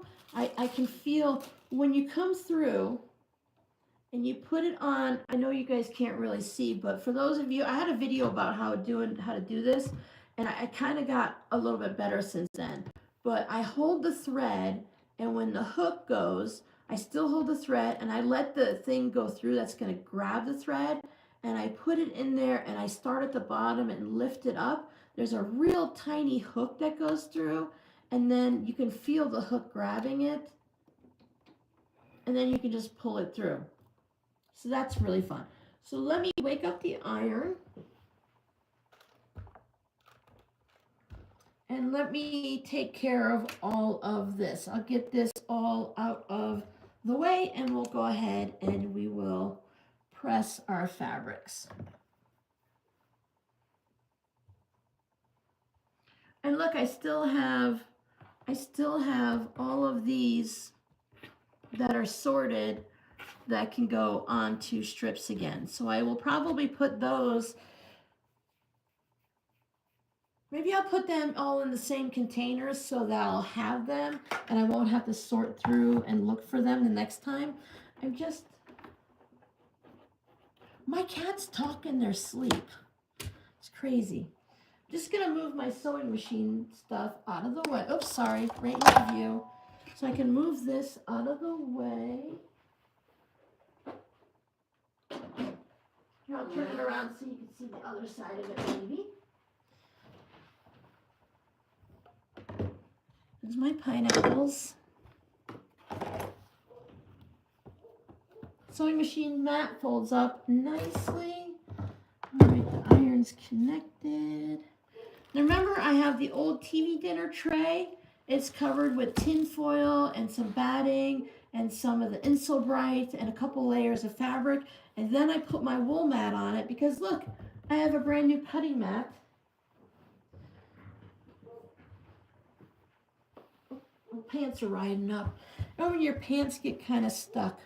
So I have a new cutting mat because I couldn't stand the other one anymore, but it's still underneath so that if I need to cut things like batty or whatever, it's right there. And I don't have anywhere else to store it, so it has to be underneath. Alrighty, have I got enough water? Now this little iron from the Eliso is really great, except it runs out of water so fast. Okay, so now you guys are losing everything and you just got to stare at my shirt. I was going to talk about these on Wednesday. Droopy drawers. These are, I bought the Gildan t-shirts from Amazon and Hobby Lobby, Joann's and Michael's. This one is comfort cotton. And the ones when I bought the Gildan at the same time that I bought the comfort cotton, the Gildan feel kind of stiff now. And you know, if you have a cotton shirt, you can kind of loosen it up a little bit so it sits comfortably after you shower. After it goes through the washer and dryer. I don't shower with my clothes on. They're getting kind of crispy. And I use cold water and I use like Tide detergent for sensitive skins and all this stuff. It doesn't seem to matter whether it's hot water, cold water, or what detergent. They get kind of stiff and crunchy. These I got at the same time. They still have a ton of stretch to them, and they're like buttery soft. It's like baby soft. It's so nice. So if you, it costs a little bit more, a couple dollars more per shirt. But if you have a choice when you're like ordering shirts with designs on them from Etsy or something, if you have a choice for comfort cotton, I would go with that. They have really nice kind of different colors and they're just super soft. And I like the fact that they don't, you know, like if you've ever worn scrubs and how they feel really tight on you and you can't move, that's what the Gildan ones, the lower level ones. Now they have soft ones, those might be a little bit better. All right, now that I've rambled, let me double check to make sure nobody's talking to me. Oh, hi, Michelle. I have had this ironing board for a long time, like almost as long as I've been doing YouTube. I'm not getting rid of it. It's perfect. Hi, Giovanna. Oh, 50 lashes with a wet noodle for all of the late people. That's what Grandma always said. Oh, hi, Gwenny. Gwenny's here too. Okay, so I have my strips. I am using my good iron because it's the iron I was using to iron my fabric, but it's not touching the paper. And I wanted something a little steamy. I have the little palm iron that I like to use a lot for these, but this one works fine. So since I didn't press as I go and I'm terrible at finger pressing, there's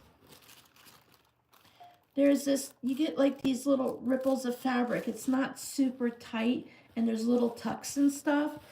And again, it's really not that big of a deal for this project if the fabric is a little bit like that. I'm not trying to fit it into a 9 patch so that it all measures the same. Welcome, welcome, welcome. So even though my bathroom is right there with my sink, I have this cup that I got with my large Oliso iron, and I just keep it with water and I keep it away from me so that every time it gets low, I can fill it up. Now this one, I don't wait for it to cool down usually. It takes forever for these to cool down. But the big iron, I wait for it to cool down as much as I can, like for the lights to go off and everything, and because it stays on for like 20 or 30 minutes. So I let them cool down, but this one I just fill it up because I'm not putting much in either way. Now I know some of you don't put water in at all, but I've tried spritzing with water and I need the steam, the full-on steam. Hi, Stephanie. We haven't seen you in a while. I'm glad you can pop in and say hello.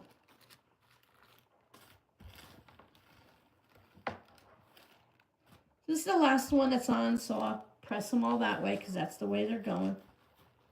A little bit of wrinkly is not bad. So you can see sometimes as I notice some of the paper will kind of like crinkle a little bit and other times it's perfectly fine. But it's just a background support. It's not a permanent thing.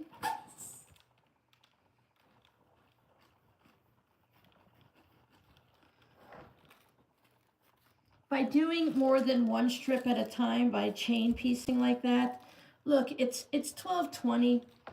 I kind of moved at a reasonable, steady pace, but I did stop and chat because sometimes I have to use my hands and pay attention. So you can get a lot of these done pretty quickly. And if you want, you can make it your leader ender and have it set up ahead of time. Oh, the birds are out in the backyard. I've pulled back I have my blind halfway up, pulled back my curtains and stuff so that the cats and I get what little bit of light we can get out of here, and we get to watch the birds in the backyard because I feed the birds. I wasn't sure, like some places, some HOAs, because that's where we're at, and some cities and stuff have rules, and they're like pigeons, so I don't know what the rules are. But the neighbors all around me feed the birds. They put out like half oranges and then they put seeds in them and stuff. So I thought if they can do it, well, then I'm going to do it too. So it must not be a rule. There's not that many like actual ordinances here. I'm used to Cape Coral where they are like full of ordinances and rules. I'm trying to decide if I just want my 12.5-inch ruler. There's so many laws in Cape Coral, Florida that we had to follow. And here it's like, nah. I'm like, we live in a desert and there's not water restrictions. And they're like, no, you can just do whatever. I'm like, okay. All right, so I'm gonna go as far over past the paper as I can. Because remember, even though I was going for a 2.5-inch strip, I'm gonna make it as wide as I can. And then I can cut it down later. Because I don't know, maybe I'm gonna come up with a different idea and had wished that I made them 2 3/4 or something. All right, so there's my shortest one. I'll go all the way over. That gives me 3 1/4. That's not bad. Or should I probably should just stick with the 2.5, huh? Sometimes I just overthink things and I should just behave myself. Oh yeah, a lot of the things, there's sicknesses going around all over the place. Yeah, this one is fun. I have a bunch of this fabric. I didn't want to use it, but I know I still have yardage of it. I try to get all of the sunflowers with the checks and stuff. I have it on black and white too. Ooh, it's time to wake up. Yeah, that's what I thought, Giovanna. I didn't know, what the rules were and stuff, so it's against the law. I feed them anyways. Yeah, so I think I should probably just stop overthinking things and just cut it at the 2.5. And I need the bigger ruler. This is driving me crazy already.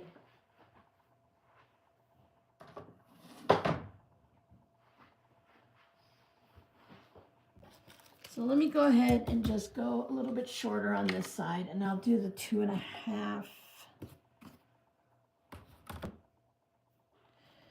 I really enjoy the non-slipness of these creative grid rulers.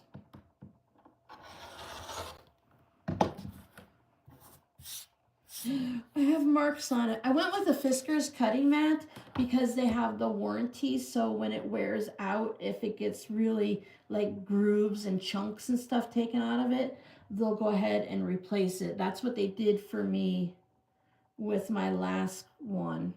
I had a really pretty purple and pink one. I could have gotten it again if I paid a couple dollars extra, but I decided not to because it was hard on the camera to do anything. So I'm going to save this.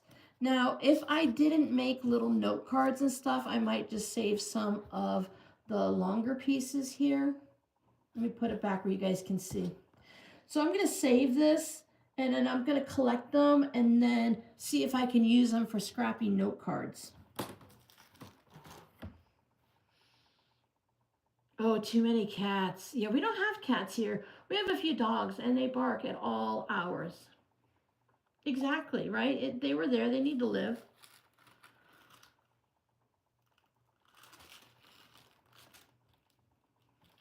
Yeah, I hope everyone... Yeah, well, instead of postcards, I'm going to keep it for the note cards because I've already filled my bucket up again. It doesn't take long to fill up these buckets. So I've already put a lot in. I've already jammed it down. So I still have some of those Christmas fabrics in the bottom that I need to use. So I have that's pretty full still. Trying to make sure I stay where you guys can see me. So I'd stay back here. Yeah, because the tripod's all the way up against the wall. It can only go so far back, Since the fabric's already sewn together, I can put it on my lightweight interfacing, the fusible interfacing, or I can, if I wanted to, I could seam them together. 2.5 inches. Again, this ruler, you can flip it so the white numbers are inches and the black numbers are the 1/2 inches. And then I just put it over to the side and it's like, I'll deal with it later. The ends aren't even or anything, they're crooked. I'm okay with that.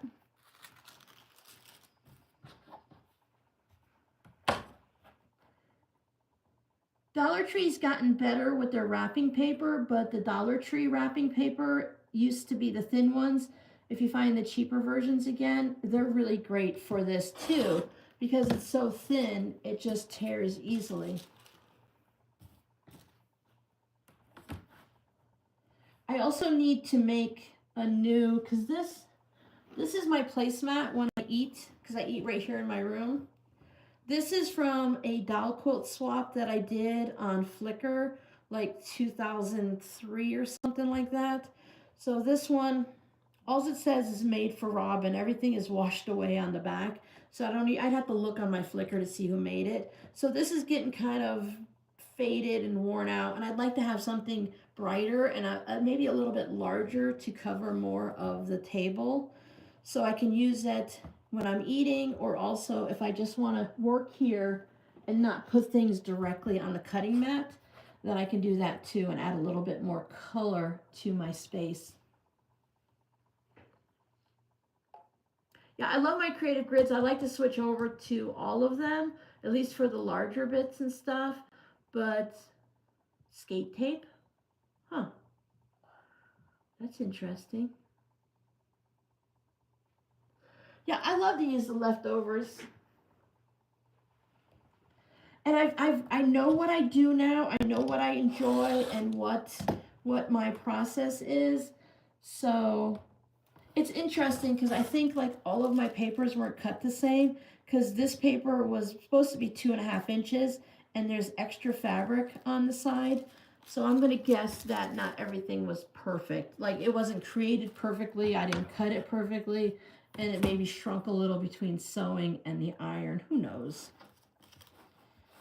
Yeah, I've learned don't save everything. I do still go back, and when I go in my trash can to throw it away, or sometimes I'll see something and I'll be like, oh, if this was wider, I'd be like, oh no, I know I can use that for something. How did that get past me? And I will pull some things out, but for the most part, I try not to go through the trash.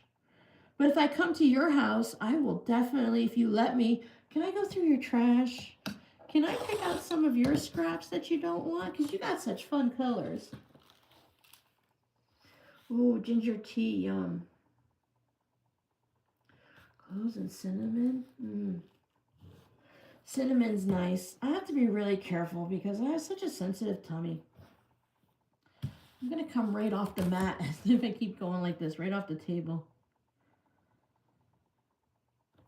No black tea. No caffeinated coffee. My tummy feels so much better when I behave, and I know what bothers it and I avoid it. But I want something every now and then. If I don't drink caffeine a lot, every now and then I can have, like I had a Pepsi the other day because I was just craving a brown soda. So I had a Pepsi and it was okay. It seemed a little flat. But it doesn't hurt my stomach as much now because, I'll put that over there. I don't have it all the time, so it's a little bit upset, but not enough. Because if you have things like, if you don't do spices very well and you eat spices constantly, your stomach is always on fire. But if you only have it occasionally, then, you know, it's going from a healthy feeling gut to one that's a little upset. It's not too bad. Random conversations with Robin.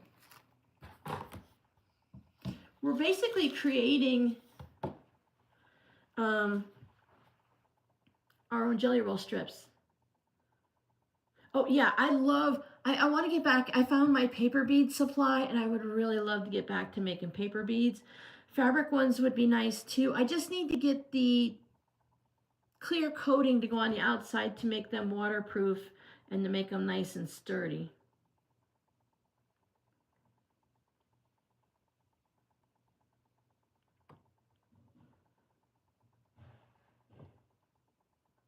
The powdered cinnamon irritates your back. That's interesting.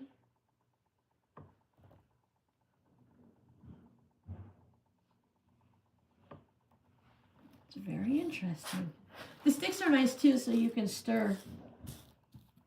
Cinnamon's supposed to be an anti-inflammatory.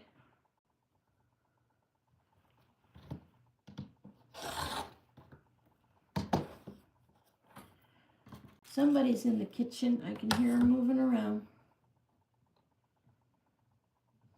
I'm on my last container of turkey and mini star soup. I'm going to have to make food again this week. I wish I was within that budget range that I can just have people, you know, make my food and send it to me, or those people that have the personal chef that come in, because I thought it was annoying and hard as a mom with a family to figure out what to feed everyone all the time. It's even harder when it's just me, because I'm like, oh, I'll just eat a bowl of cereal for dinner, I'm good. Or I'll just have a bagel or toast. But you want to eat something that makes you happy and that's healthy for you. But the deciding part and then the cooking part and all is just not on my list of fun things. I got burnt out as the mom head cook of the family that I just don't want to do food anymore.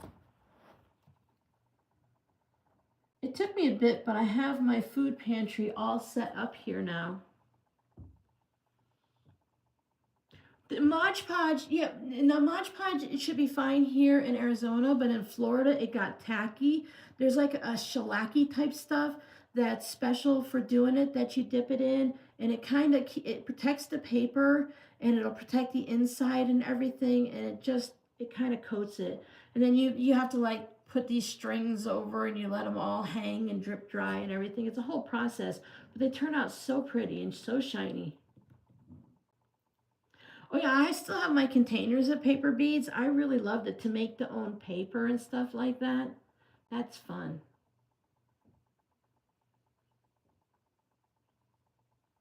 Oh, your backside. Oh, okay. That's a little different. That's a little different.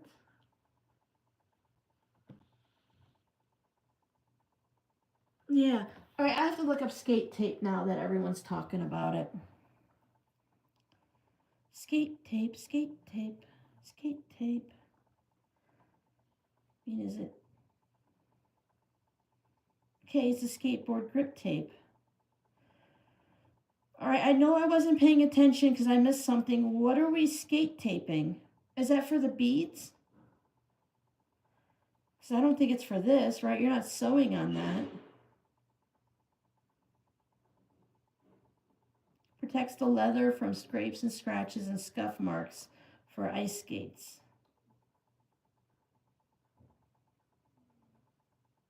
That's interesting.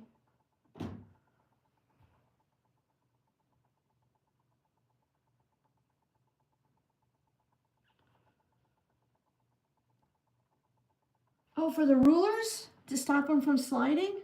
Oh, that is interesting. It makes sense then, right? Because you're using it to grip and everything like that. I tried putting things on the back of my rulers. I ended up removing every one that I tried because I didn't like it. And my old rulers are to the point where they need to be replaced, whether I buy the same brand again or if I upgrade to Creative Grids. It's just like the numbers are coming off and the corners are rounded, and you know, when you oops that way and stuff like that. All right, so there's that process. And I still have my rulers are just hanging up on the side of the mini bookcases that I have.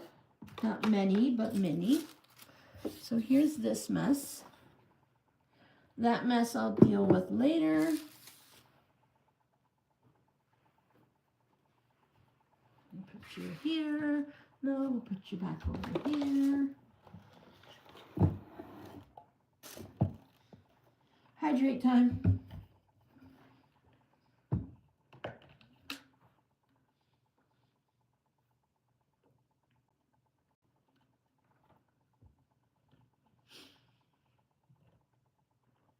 I hear the Indian shops have really good spices.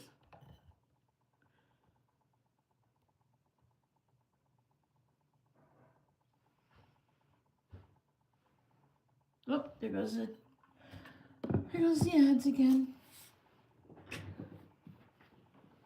So for those of you not watching the ads, don't mind me. Just tucking my shirt in my chair. Here's my mouse. Ad be gone. All right, little sandpaper dots. I've heard of those. Yeah, see, I ended up putting them on the marks, and then I couldn't see, and I thought I put them in places that I wouldn't pay attention to, but then they were in my way, and it just got to be a bit annoying. Long sleeves are nice because they hold my medical alert bracelet, and I don't have to wear the wristband, so it's not all jingly. All right, so now we have our strips. Let's sort them by color. So we have the white right there confused me. We have 1, 2, 3 red, 2 green, 2 blue, 3 green, and 2 pink. That's like playing with cards. Let's just shuffle the deck. Okay. Now to remove the paper and all the loose threads. Where's my clippy clips? Oh, you guys don't see my head. Well, you don't need to see the top of my head again. I put my thumb and my finger off to I don't know why I always do my middle finger, but I hold right below the seam. And then sometimes if I'm doing the other papers, I will just give the fabric a little pull, or I'll pull this. But this perforates so easy. The only thing I notice is it holds on to the piece before it. So when I go to pop it up like I do with the other papers, it's thin and staticky like, and it sticks to it. So I do have to kind of put my finger in there and pop it like this. So like it can't just pop up. So I just do this. It's fine. Let me bring you guys over so I'm not constantly looking off to the side, if you don't mind.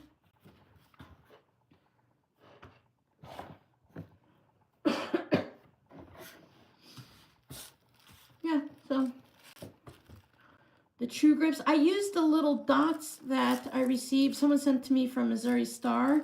I tried those little clear dots, and they're not bad, but it's just sometimes everything will make the ruler a little rocky, or they're in the wrong spot, and sometimes I want a ruler to slide. Like with the creative grids, if you lift up the pressure, the ruler slides. You put down the slightest amount of pressure and it sticks because it has those rough little circles all over it. But when you start adding the dots and the medical tape and stuff, when I put down the pressure, it sticks great. When I lift it up, it's still stuck and I can't just slide it to the next spot. I tried it on these rulers and stuff. I need to be able to go like this. It's just the way I work, so they don't work for me. So I either have to go with a slippery ruler or I have to spend the extra and get the creative grids. Now I like, definitely on my large ruler, the 6.5 by 24, I have to have something because it slides whenever I'm trying to cut things.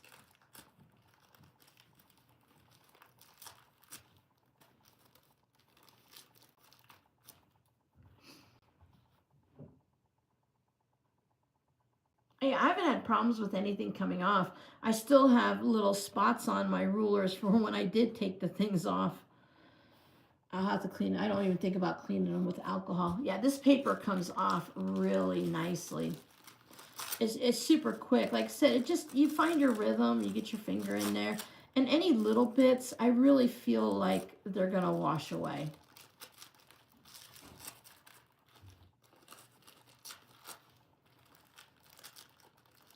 Yeah, they say you should clean things because everything has either the natural whatever got onto it from the company, or if we're using it on our hands, you know, touching the rulers and stuff, it gets the oil from our hands on it.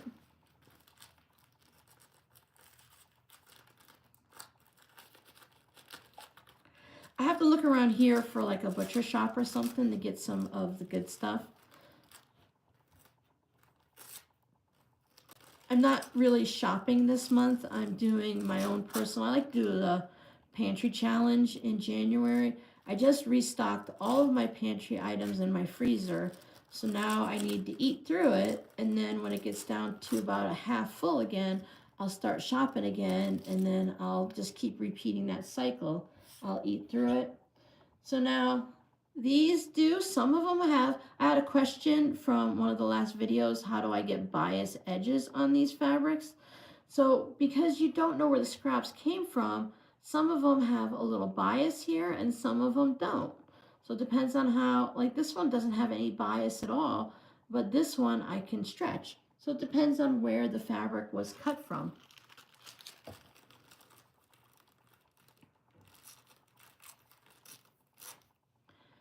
I've had, someone gifted me this ruler.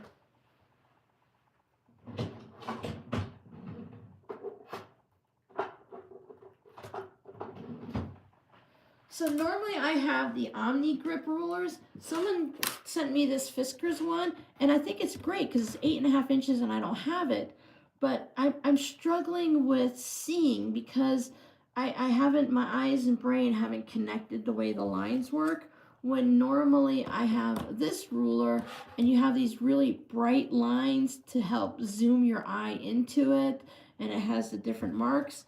So this one, it does have all of the little marks here, but my eyes get lost in between and I can't figure out where like 2.5 inches is or 3.25 and stuff like that. So I've been trying to practice with this on projects that don't have to be perfect. Like if I'm trimming something up to a 6-inch square. So I'm trying to get my eyes used to it. It's a struggle. It took me a while to get used to this ruler because it's so bright, but I'm different. I don't do well with change, that's all. Creative grids seem to be made for me. I can zoom my eye into them, no problem. Hey, Nosy, what are you doing over there? Whiskers, oh, you can see her. There she is. See, she's trying to figure out what's going on over there. Because that's their table. I'm not supposed to be using it.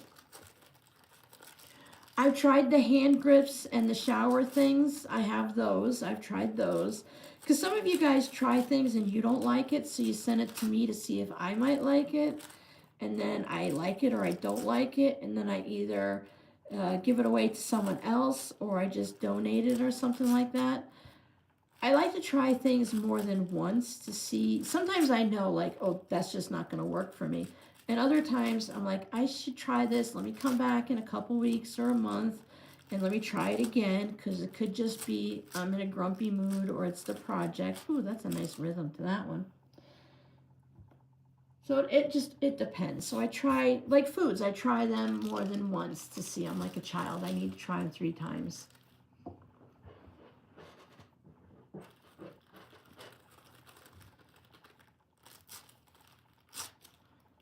The creative grids, no. I mean, the one ruler I have the 20.5-inch square up there on the wall. I have the 6.5 by 24. They both have big numbers.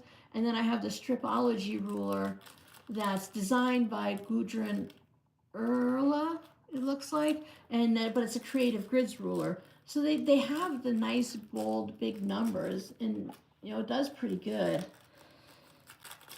I just wish the rulers, I mean, for the amount of time I use them and the fact that I don't probably store them correctly, so the numbers on the back rub off easily. Yeah, when I cut, Jackie's saying, when I cut weird numbers, I put washi tape on it. I have this weird bit just sticking out there. I'll do that. Hey, Nosy, what are you doing?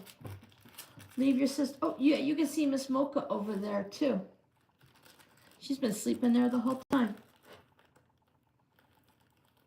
Yes, the automotive stores, they say they're really good to get the different tape and stuff because it doesn't stick. Yeah, I might have to just get, I'm trying because it's a nice ruler. It's really clean and see-through. It doesn't have, because sometimes even a brand new ruler, come here, even a brand new ruler, they sometimes have like, they're like foggy looking, you know? And then when you use them, they really wear down along the edges here. But this one is so bright and crisp and clean. I want to be able to use it. I like how clear it is. It's like looking through a window. But I'm just trying. Jody, let me show you the one that Jody sent me. Oh, no. Whiskers is playing with toys, and she never plays with toys. I don't want to bother her. Jody sent me one from when she went to the sewing expo, and it's like all rainbow and glitter and stuff by Laura Moriat, oh, I don't know. But it's just too much. It's fun, but I can't see the numbers at all because there's just too much glitter and sparkle in it. The slide lock. Yeah, I've seen some of those. I had the Stripology smaller rulers on my wish list, and I had these sent to me because someone either had duplicate, I think she had duplicates of them. So she sent me the June Taylor ones to try out. So this one is the Charming Square Cut. And I've used them a couple times, and it's like, I don't have much need for it, but I like the idea. So if I'm going to cut a bunch of 5-inch squares, so I'll have that when I get to that point. And these aren't the thin, flimsy ones like I first saw. So they're still, you know, they're not as thick because the Creative Grid ones are like these rulers. So this isn't flimsy like an X-ray like the original ones were. And I saw some of them at Walmart that are still like, you can roll them up in a tube. So this, almost like this one, see, this one's got a lot of movement to it. This is fringe cut, and I'm going to guess you're cutting fringe with it, but this is 6 by 12. So this would also work really well for cutting different things. I never really paid attention to the fact that it said fringe cut. So if you're doing those fleece blankets, that might work really well too. So I haven't tried these out too much. I just haven't decided yet which version of the new Stripology rulers I would like, because there's one that is, they're like 1.5 inches, and then there's another one that might be like 2.5. It's just the markings are different on it, so I haven't decided yet. I obviously don't need one, so I'm not going to buy one because they're expensive. But when I realize and I decide what I want, then I'm going to go ahead and get one. So I was just looking. These have patterns sort of kind of on them. You can go, the Pellon Project, they have a key fob wristlet on here. You have to go online to do it though. The directions aren't actually on here. I guess that's all it has. I thought it had more. So I wanted to check out their key fob and see what their version is.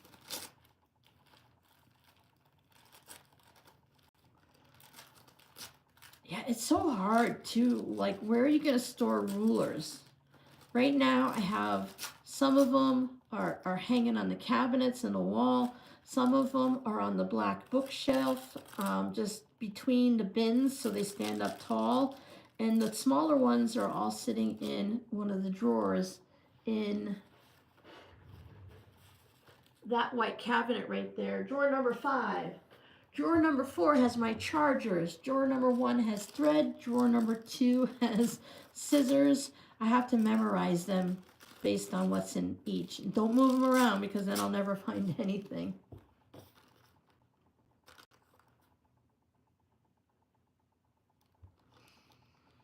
Oh, yeah. Well, Jackie's not moving too far, though. If you found a sale on them, Jackie, I'd say order them. Because I got mine from Amazon, and mine came in a flat box. So you can open it up to make sure everything's safe and then tape it right back up. I saved my boxes because I was at the kids' house, and I knew we were moving here. So I saved the boxes to put my big flat rulers back in. And I put like my 24-inch long one and some of my square rulers. And I just packed them in there with bubble wrap and a towel and stuff, because Amazon gives you a little bit bigger box than you need, so there was room to put everything in there. And that way I could keep all of my rulers together. My rulers are probably the only thing that I knew where they were when we moved here. Everything else I'm still finding.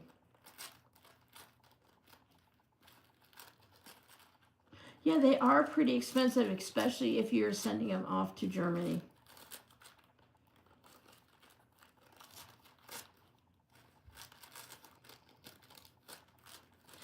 Right? Sometimes the simple solution is like the best one. And it's usually, I get to a certain point and I'm like, really, why didn't I think of that? That is just so simple and so smart. That's why it's great to hang out on different channels and stuff.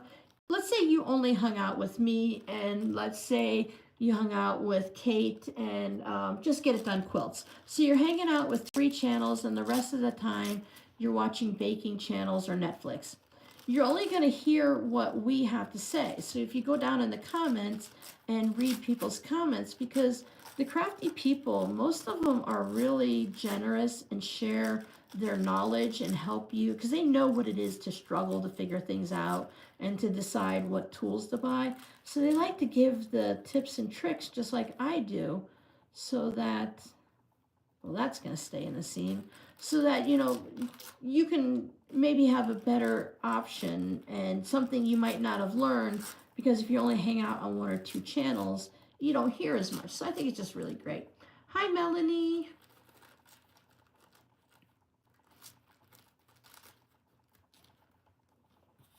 Oh, yeah, exactly, Jackie. If you're going to order them in the mail, have them sent right to the house. Because people live there. It's not like, you know, we're going to move from this rental to another one. You can't have things sent there because no one will pick it up. There's a lot of porch pirates everywhere. So, you know, your daughter can put it in the house and just leave it. Worst case scenario, she packs it and it goes back to your house. You could still just put it in the car and take it back over. Yeah, I like to hang out on a lot of channels too, but I keep changing which ones I hang out at.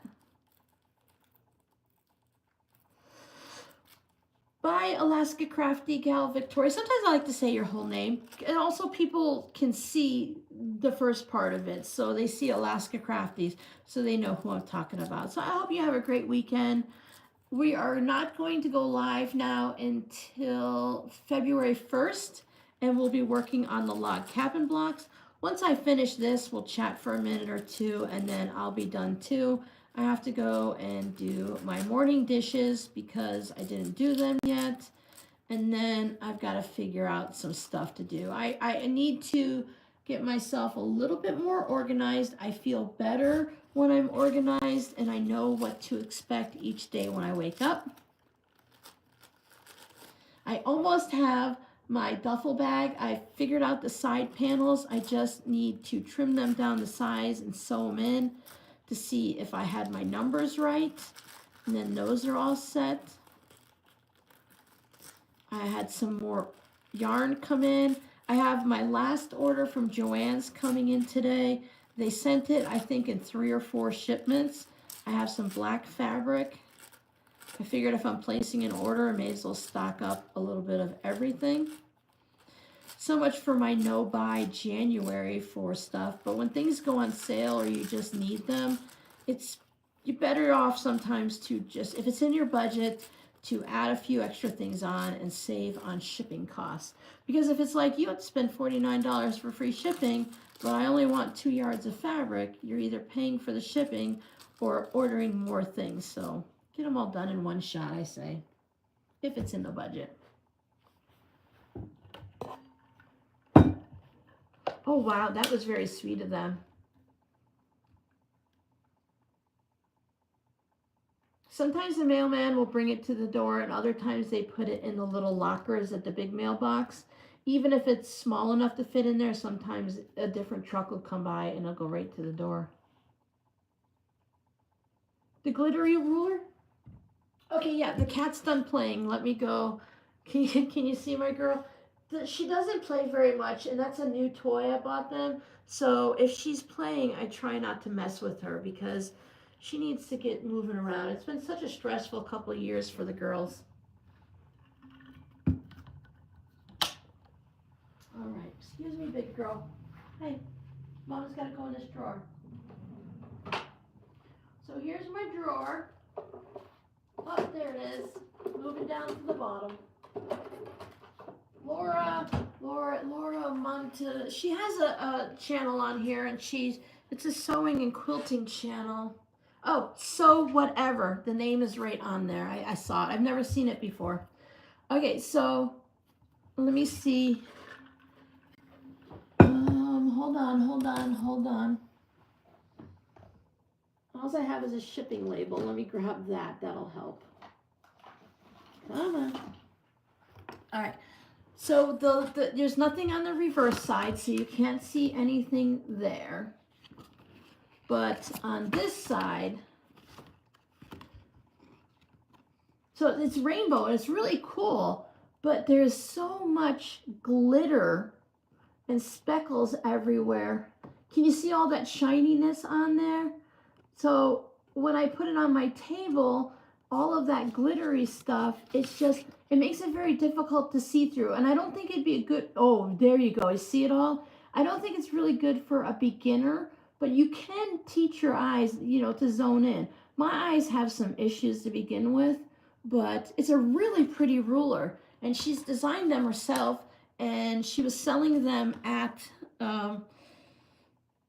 probably the Seattle Sew Expo or something like that. So it's like I said, see how pretty it is? I just haven't been able to figure it out. And it's 8 1/4. I think it's 8 1/4 by 8 1/2. Yeah, it's 8 1/2. Oh, it's 8 by 8 1/2. So it's already a weird thing, because my mind's like 8 by 8 1/2. No, it has to be 8 1/2 by 8 1/2. We can't be different like that. That's not allowed. So I don't want to say it's not a good ruler. It's just because I look over here and it's sitting over there on the table on the white, and just look how pretty it is. It's got, and depending on which way you're going, it measures. It says 1 7 2 6 3 5 4 4 5 3 6 2 and 7 1. So depending on which way you're measuring it, it has the numbers. But look how pretty it is. Yeah, it's really cute. And it's great, and I appreciate the gift. And Jody really thought hard for me, and I love it, but I can only bring it out when my eyes and my brain are cooperating. So it's kind of hard. Yeah, see, is that what it is, an A4 size? So I don't know. Maybe she's from Canada or something. I don't really know. It's a possibility. Oh, hi, Morsey. Now you want to eat again? Don't you sit there and growl at her while you're sitting in Mama's chair. That's not how this works. We have rules in this room, Missy. Here you go. Here, eat over here so you're not showing everyone your butt. There you go, Missy. Okay. So you can see my chair. So I found a rail fence quilt. I had made a boy and a girl quilt. That's the boy version. And I have a new throw blanket that I bought off of Amazon. I had a sheet on the chair, but it was just so ugly, so I brought the quilt in to add some color to it. And if the cats have accidents because they eat too fast and regurgitate, or there's cat fur on it, or whatever, I don't mind, because the quilt, it's already gone through the wash a few times. It's no big deal. It's not going to be heartbreaking if I made like a white and rainbow flying geese quilt and I put it on there, and I got chocolate ice cream on it, or the cats had something stuck to their paws and got it on there, from the litter box type situation. So that works out pretty good.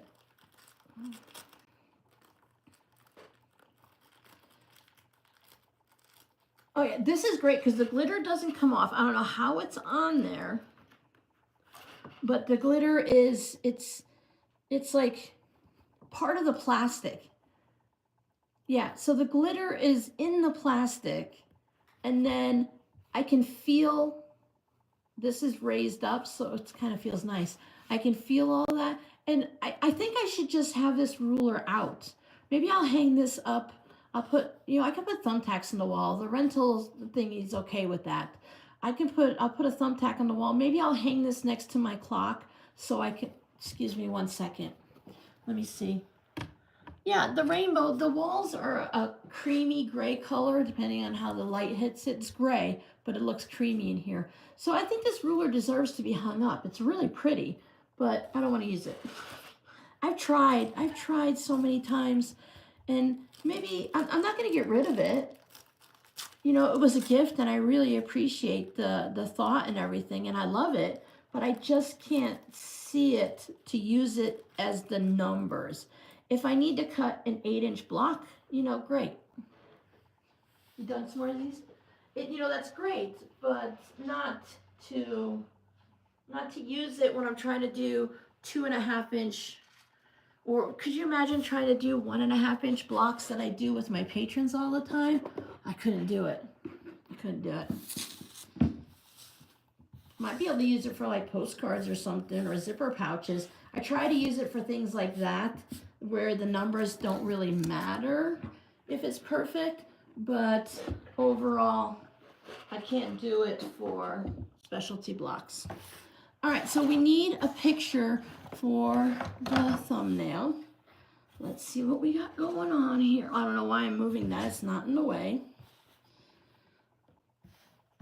So I was thinking, I thought, you know, I laugh at myself and I'm like, why would you do that? But I have all these white scraps. So I was thinking, what if I made the calculator strips like this and I put all my white scraps on it? It seems crazy, but I did that in the fabric postcards and I really like the look. And, you know, I have, is it all gonna fall? I have the white scraps, right? So why not? Okay, this one right here, the white strips are all triangle cutoffs. So it's scraps still. And I love that look. You can see the triangles now up in that area like. So I was thinking, well, why not? I mean, if you're gonna go crazy, Robin, why not go all the way? And hey, at least people will be talking about me then, right? So if I had the white in between, right? So we have that. And then we'll have that. See, I think it's calming down the rainbow, right? So you can do whatever, you can have low volume. You know, I have low volume. I'm just starting to get those scraps. You can use gray or black or, you know, whatever works for you, right? You can, I mean, it's not in rainbow order because I have the brown and the yellow and, you know, brown isn't rainbow technically, so, you know, hey. We'll have the brown. Do we have more room? You know, sometimes I just like to commit to my craziness. I go all in. So we'll put some purple. I'll check out the comments in a second. I'm in the middle of my craziness right now. Robin can't come to the phone right now. She's gone over the deep end. But really, I show you guys my craziness, right? And then you guys calm it down a little and you come up with fun ideas, or you just jump off the ledge with me. You know, whatever. It all works. And then here is the batting one. So even with that one, with all the wackiness to it, I think it still does a pretty good job. Let's put another green in. There we go. All right.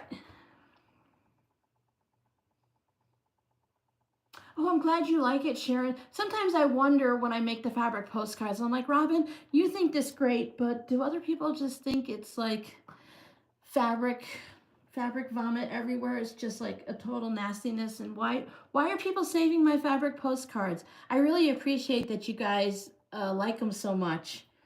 So I'm like, people tell me, they're like, I have them up on my wall. I'm like, so do I. And I'm glad you guys have joined me over on the wild side. Hi, Tiny Talkie Tina. I am just making fabric scraps that will eventually go into a rainbow quilt for myself. The brown does look good, right? It fits in with it. The gray is okay. I think it depends on where you put it in your project and everything, I think all of the colors will work. I might even do, you know, I try to mix, oh, ads.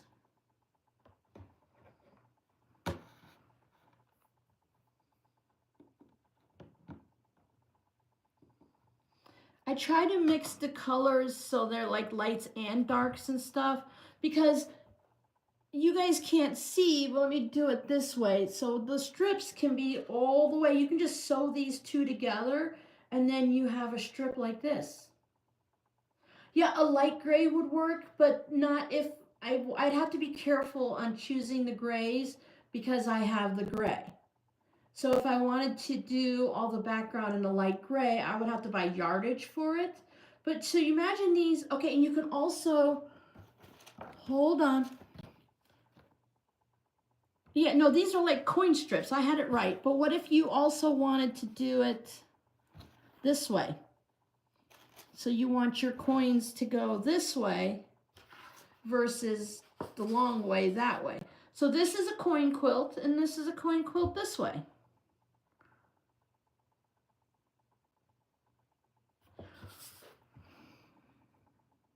Thank you, thank you. I like the white separate, and you can have, the white can be like much, you don't have to have a lot of white. You can have a lot less white, right? You don't have to have a ton. Just enough, because if we did this, see how much it changes it when you put all of these colors right next to each other? It's fun, but it's crazy. And if you want to, I'm going to get to the questions just one second.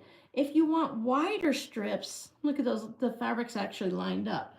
You can go like this and have, I would say if you have, this is 5 inches, seam allowances, whatever. We're going to say this is 5 inches. I would have this half the size. So if this is 5 inches, I would have this 2.5. So I would have maybe a little less. You have to eyeball it, right? So you can have 2 greens and make this wider so that maybe you want a bolder look to it like that. So then you can go like that. It's a whole different look. I like the 2.5-inch strips personally, but you can do anything you want. See, I love this green section. What is on the back of a postcard to RITHG? Oh, to write on it. My postcards, I don't have it right now, but I go onto Amazon and I buy comic book boards. Some people just put printing paper or cardstock. Some people put fabric on the back and just write on a fabric. I like the comic book boards because I like my postcards.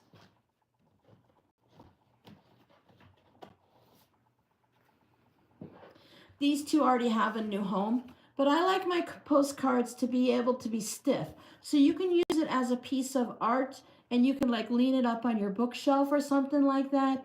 And then if it's all fabric, sometimes it's a little wobbly. So I prefer to have something a little sturdier. Now, I don't have any of that fancy EQ stuff like that, but I do have my own thoughts that I can take fabrics and just, whoop, that does line up a lot of fabrics, doesn't it? I can just make some because I know I'm going to make these. Excuse me. So what do I want? Do I like them wider?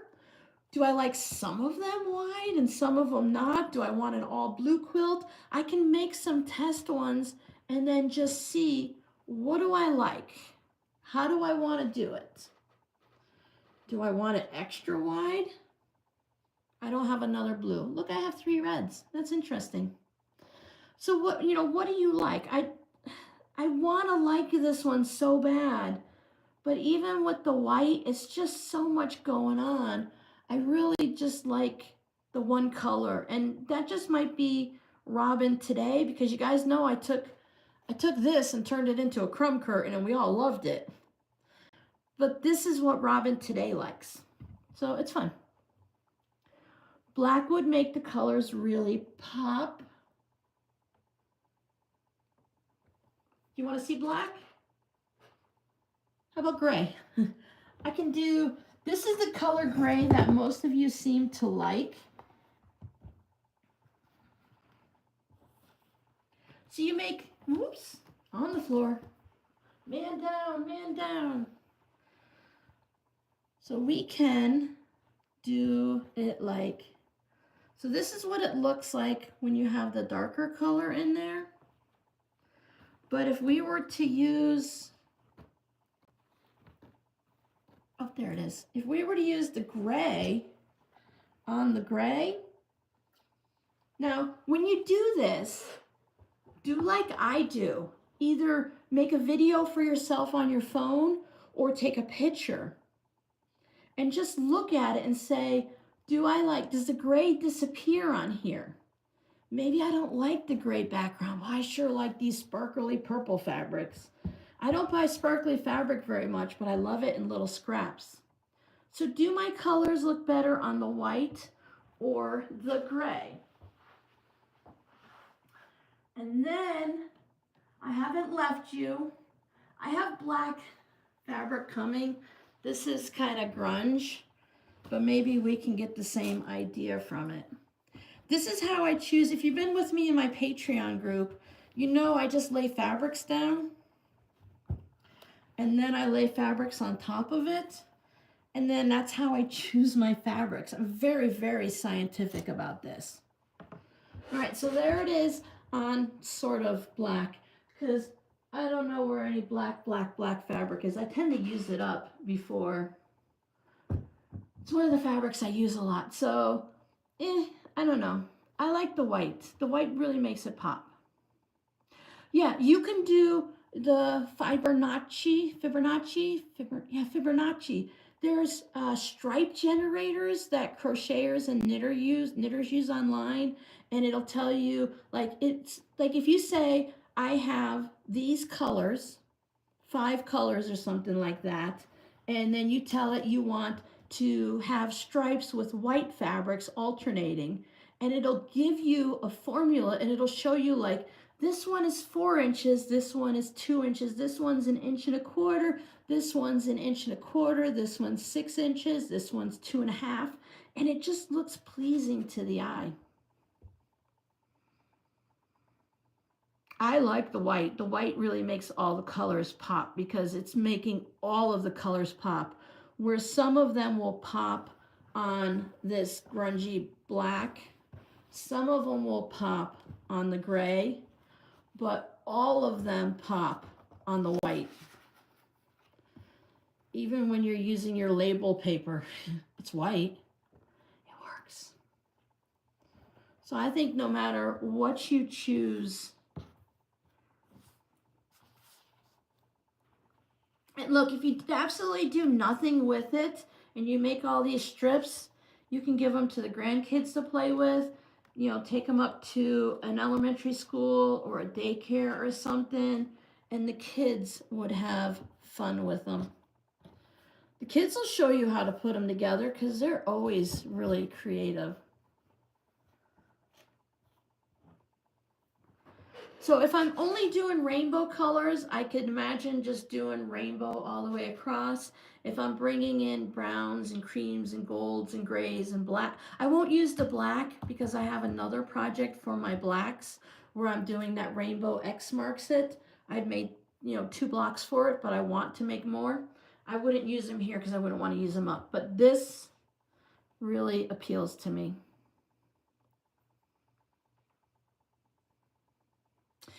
The thinner white strips, I really find the thinner white strips in between the thinner sashings really appeal to me more than the wider.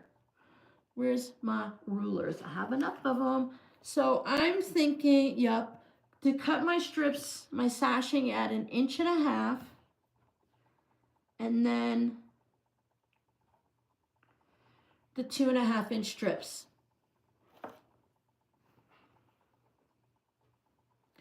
Because this is 1 inch right here.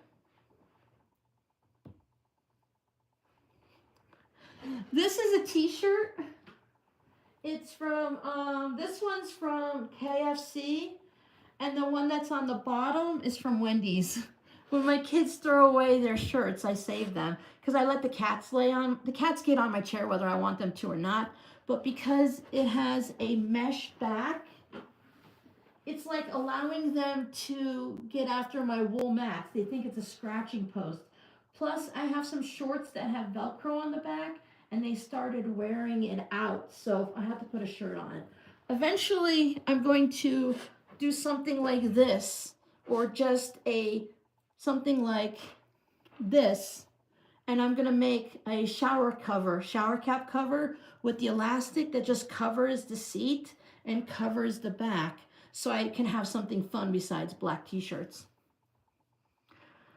No, the gray isn't as happy. Yeah, I'm not very mathematical, but I learned that in the knitting and the crochet community. So when you're making Afghans and you can't figure out how to do your stripes, you can just look it up online and it'll do it for you. You can just do like the random number generator. It's the random stripe generator. I just think it's the neatest thing. I need someone to do it for me. I can get to the certain point, but I need someone to do the smart stuff for me because excuse me, because this is my knowledge. This isn't. I can do math. I can do addition, subtraction. I can do multiplication and fractions and decimals. I don't like to, but I don't. If someone else can do it for me, why not spend more time doing this and let the smart people, the math smart people, do their creativity, you know? So you might have to be careful because look at the light gray. I Spy is great. I love I Spy. I tried to put some fun things in, so I have like road closed. There's my sunflowers. This is frogs. I've got dogs.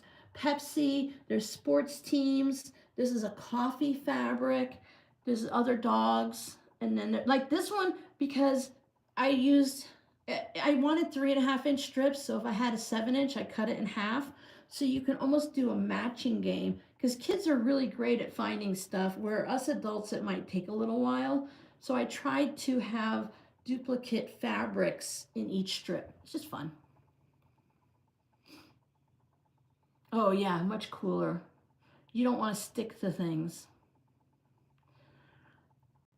If I'm making this for a bed quilt, it's going to be whatever the length of my bed is, and then probably, because I have a 12-inch mattress, I need at least a 12-inch overhang, but I can't let my quilts hang too far because my cats go underneath the bed, and if the quilt goes past the bed frame, they would constantly getting the oil from their fur on my quilt, so the edges would get nasty. I didn't use the registered paper this time. I used the paper that came in between the fusible fleece when I ordered yardage. I showed this in yesterday's video at the end. I cut it into 2.5, this is a 5-inch, so I just cut it in half into 2.5-inch strips, and I used that. It tears off really well. It's like the tissue paper, but it's firm, so it's like the paper on the doctor's exam table. I think it would also be fun if you did it diagonally. I like the idea of the long ones. If I were mixing my colors and I was making it not necessarily novelty, but if I didn't do the color orders in their groupings and I mixed all the colors in, I would put those diagonally with the thin white strip in between. I think that would be fun.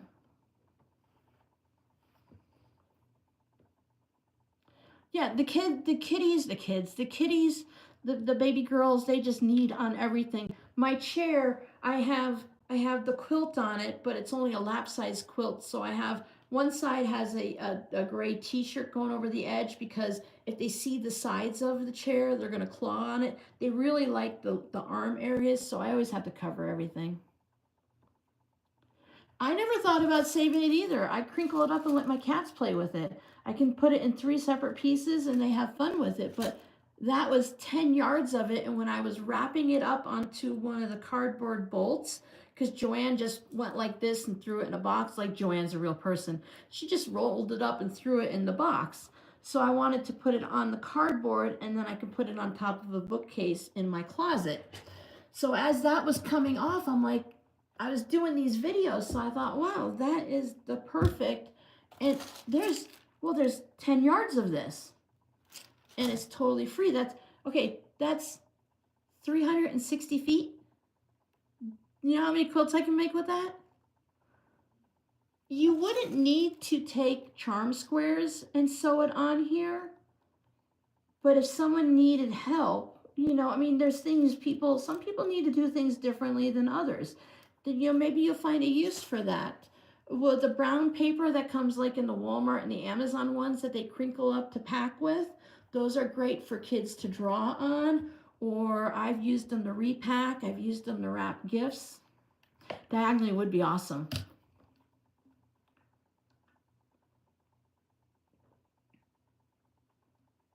You could take a crossword puzzle and lay strips out in that pattern. Yeah, you could. You have to save everything. Yeah, nobody can't throw nothing away.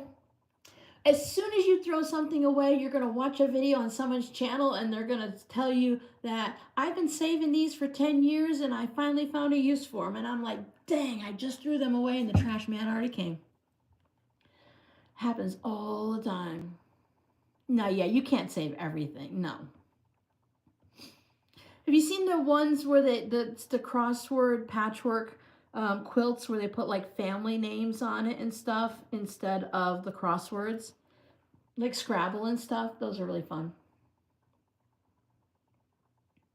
Yeah, I would really like to save like junk mail and stuff to go back to making handmade paper and stuff, but I'm not living in a 3-bedroom house all by myself. I am living in a house with 3 other people, and I have overtaken the master bedroom, the master closet, and the garage. I got kicked out of the kitchen, but that's okay. You gotta let the kids have something. I'm gonna make a quilt.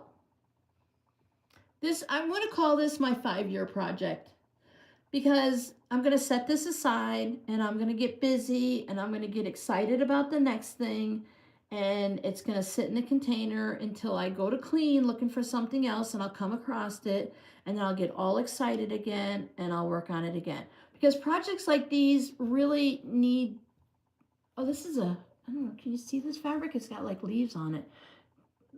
I have to wait for computer Robin to catch up. Yeah, can you see the leaves on that? It's really pretty. You have to have the scraps, right? Unless you're going to be cutting up yardage and stuff. If this is meant to be using your small scraps, I would say 2.5, well, you want it wider than whatever your strip is. I would say save it an inch wider than your strip. So for me, I would want it 3.5 inches, and I want it at least 1.5 inches wide. Because when you sew it in, it'll become an inch. So let's see which ones are an inch. So this would be 1.5 inches strip, 1.5 by 3.5 sewn in. So I think that still gives you enough fabric, because I sew with a lot of 1.5 inch stuff. So you know what actually you could do is, if you guys are making the log cabin with me, you could save any of your scraps from the log cabin and put it on this. If you want to do it by color, you can take however long of a strip you want to deal with, 12.5 inches, 20 inches, and just have a container or a Ziploc bag, one piece of paper for each color. And as you're working on stuff, when you get a scrap, you can sew it. If you're organized, if that's the way your brain works, you finish a project, you sort out all your scraps, you sew them onto their color strip, and then you put all your other scraps away and you move on. And then that way, for those people that don't want to have a mess and they don't want to collect scraps, it'll be put to use right away. And if you don't like the paper tape, you can sew 1.5 by 3.5 inch strips together. If I can do it with this one and get a reasonably straight strip all on my own, then I say anyone can do it, because that's a miracle right there. I've never been able to do that before. Maybe this is your temperature quilt. 12 months, long strips. You have 30, 31 days. Half of your strip can be high temperature and low temperature, or you can have 2 columns for each month. So there's a lot of ideas you can do with this. It seems crazy. Why would you sew scraps onto paper? Why would you even do this? But when you sit down and talk to other creative people, the thoughts and the ideas just start piling up, and there's just so much you can do.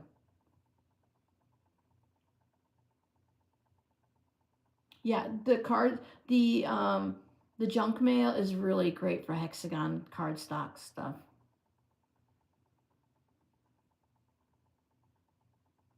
Yeah, I mean, a lot of people are doing use up your scraps this year. So maybe, maybe this could be it. Maybe it's just save your scraps and sew it next year, or save your scraps and sew it halfway through the year or something like that. Yep, you can use sew-in lightweight interfacing or stabilizer. There's the wash away version, but again, you just have to be careful with that. When I showed the Gypsy Quilter scrap roll tape,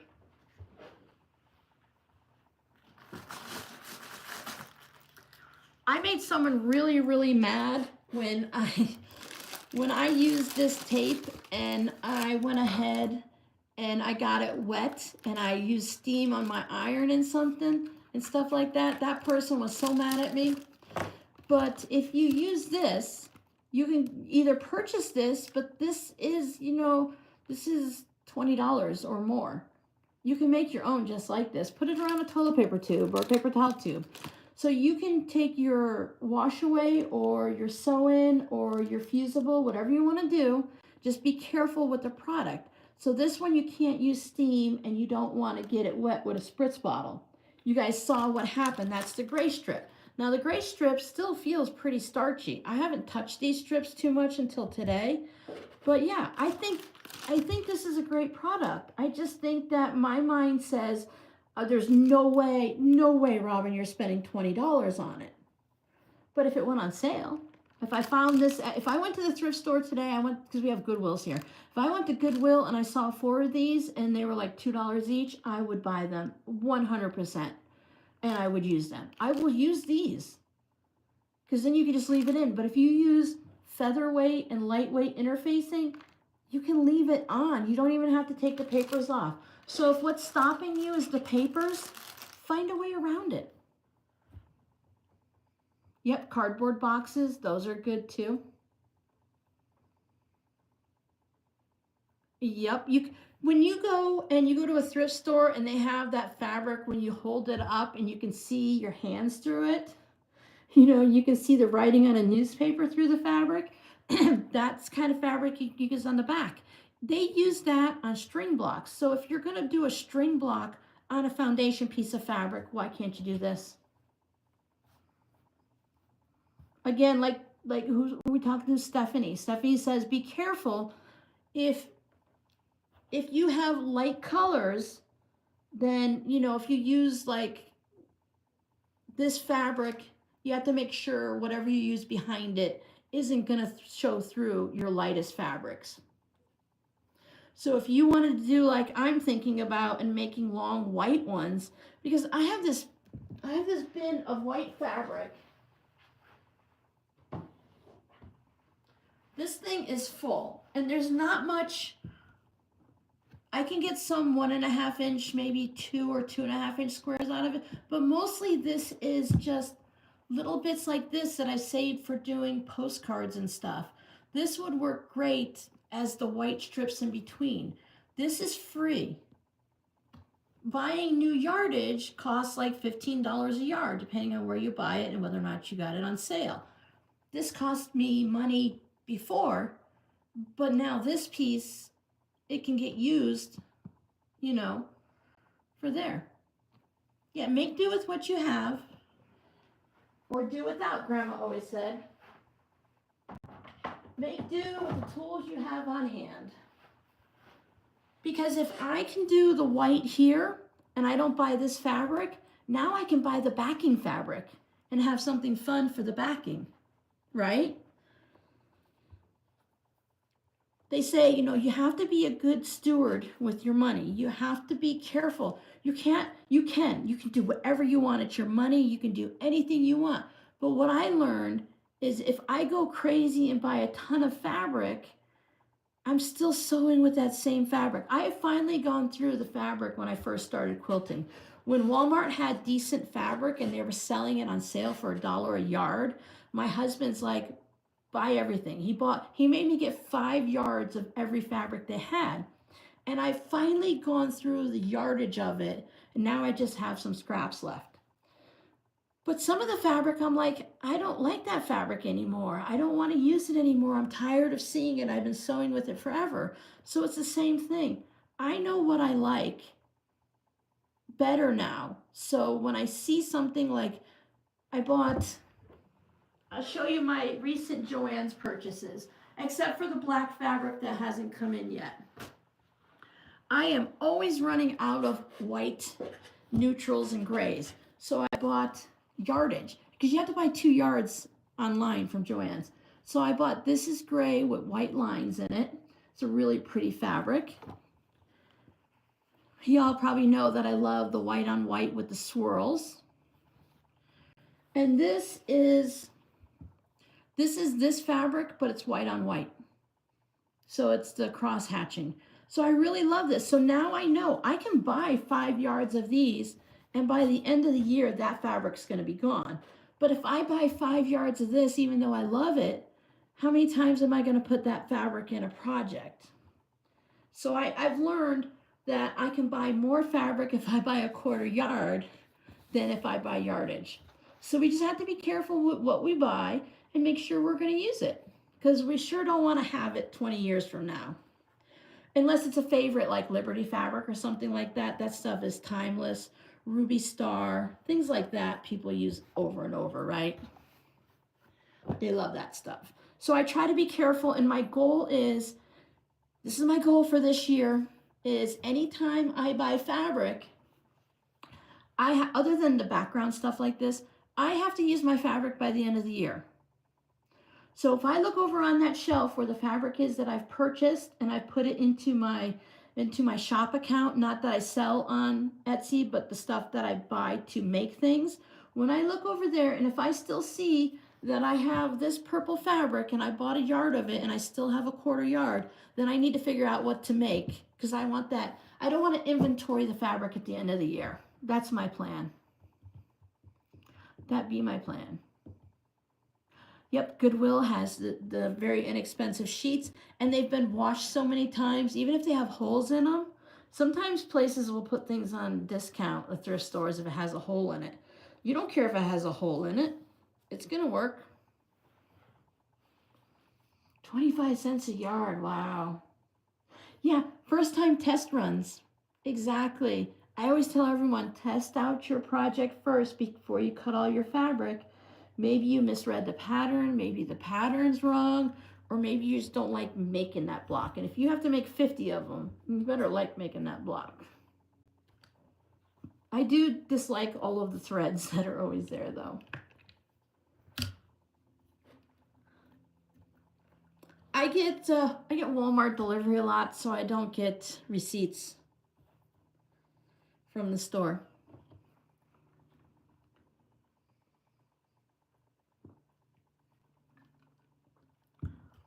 When I do, I break a few rules there, you know, because I have the Paper and Spark spreadsheets. And when I go in their Facebook group, they tell me, okay, when you purchase this fabric, you have to figure it out. How much does it cost per square inch? So when you do fabric, we cut fabric by the inch. So I know that a yard of fabric has 1,520 square inches. So if that fabric costs, you know, $10 a yard, that's like 15 cents, I think, a square inch, or 0.015, whatever. I have it all in my spreadsheet, so it's easy to do. I don't have to figure it out each time. So I measure my yardages. But when it comes to that bin of scraps over there, I break all the rules and I measure it by the ounce. Because 3 yards of fabric is a pound. There's no way, there is no way that I'm going to measure all of these scraps. Plus, you have to figure, you guys are so generous, you share these scraps with me.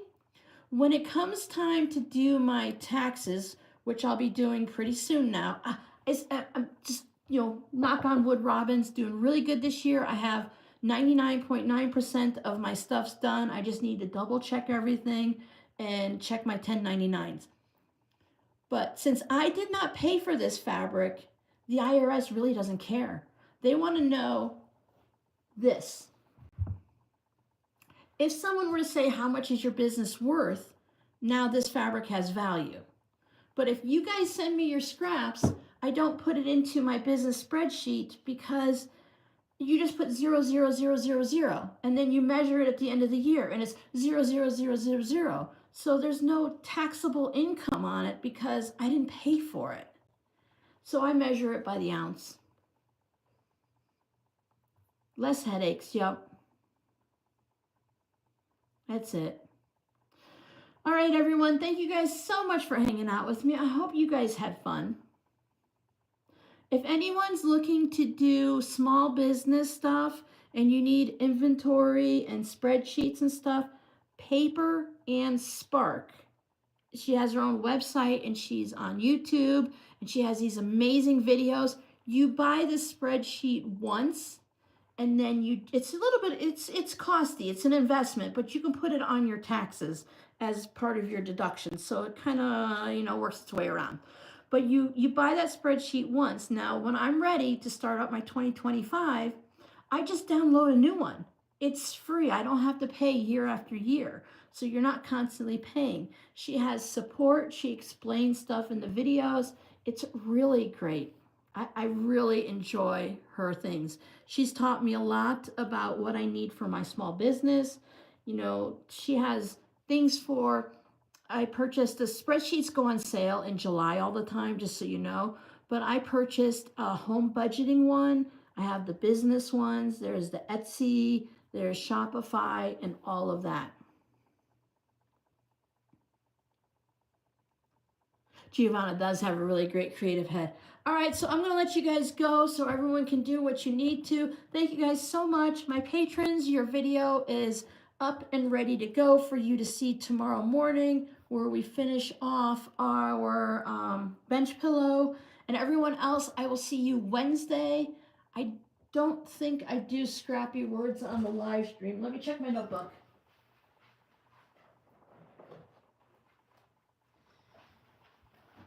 I really enjoy. I don't want to show you. Can't see my cheat sheets in here.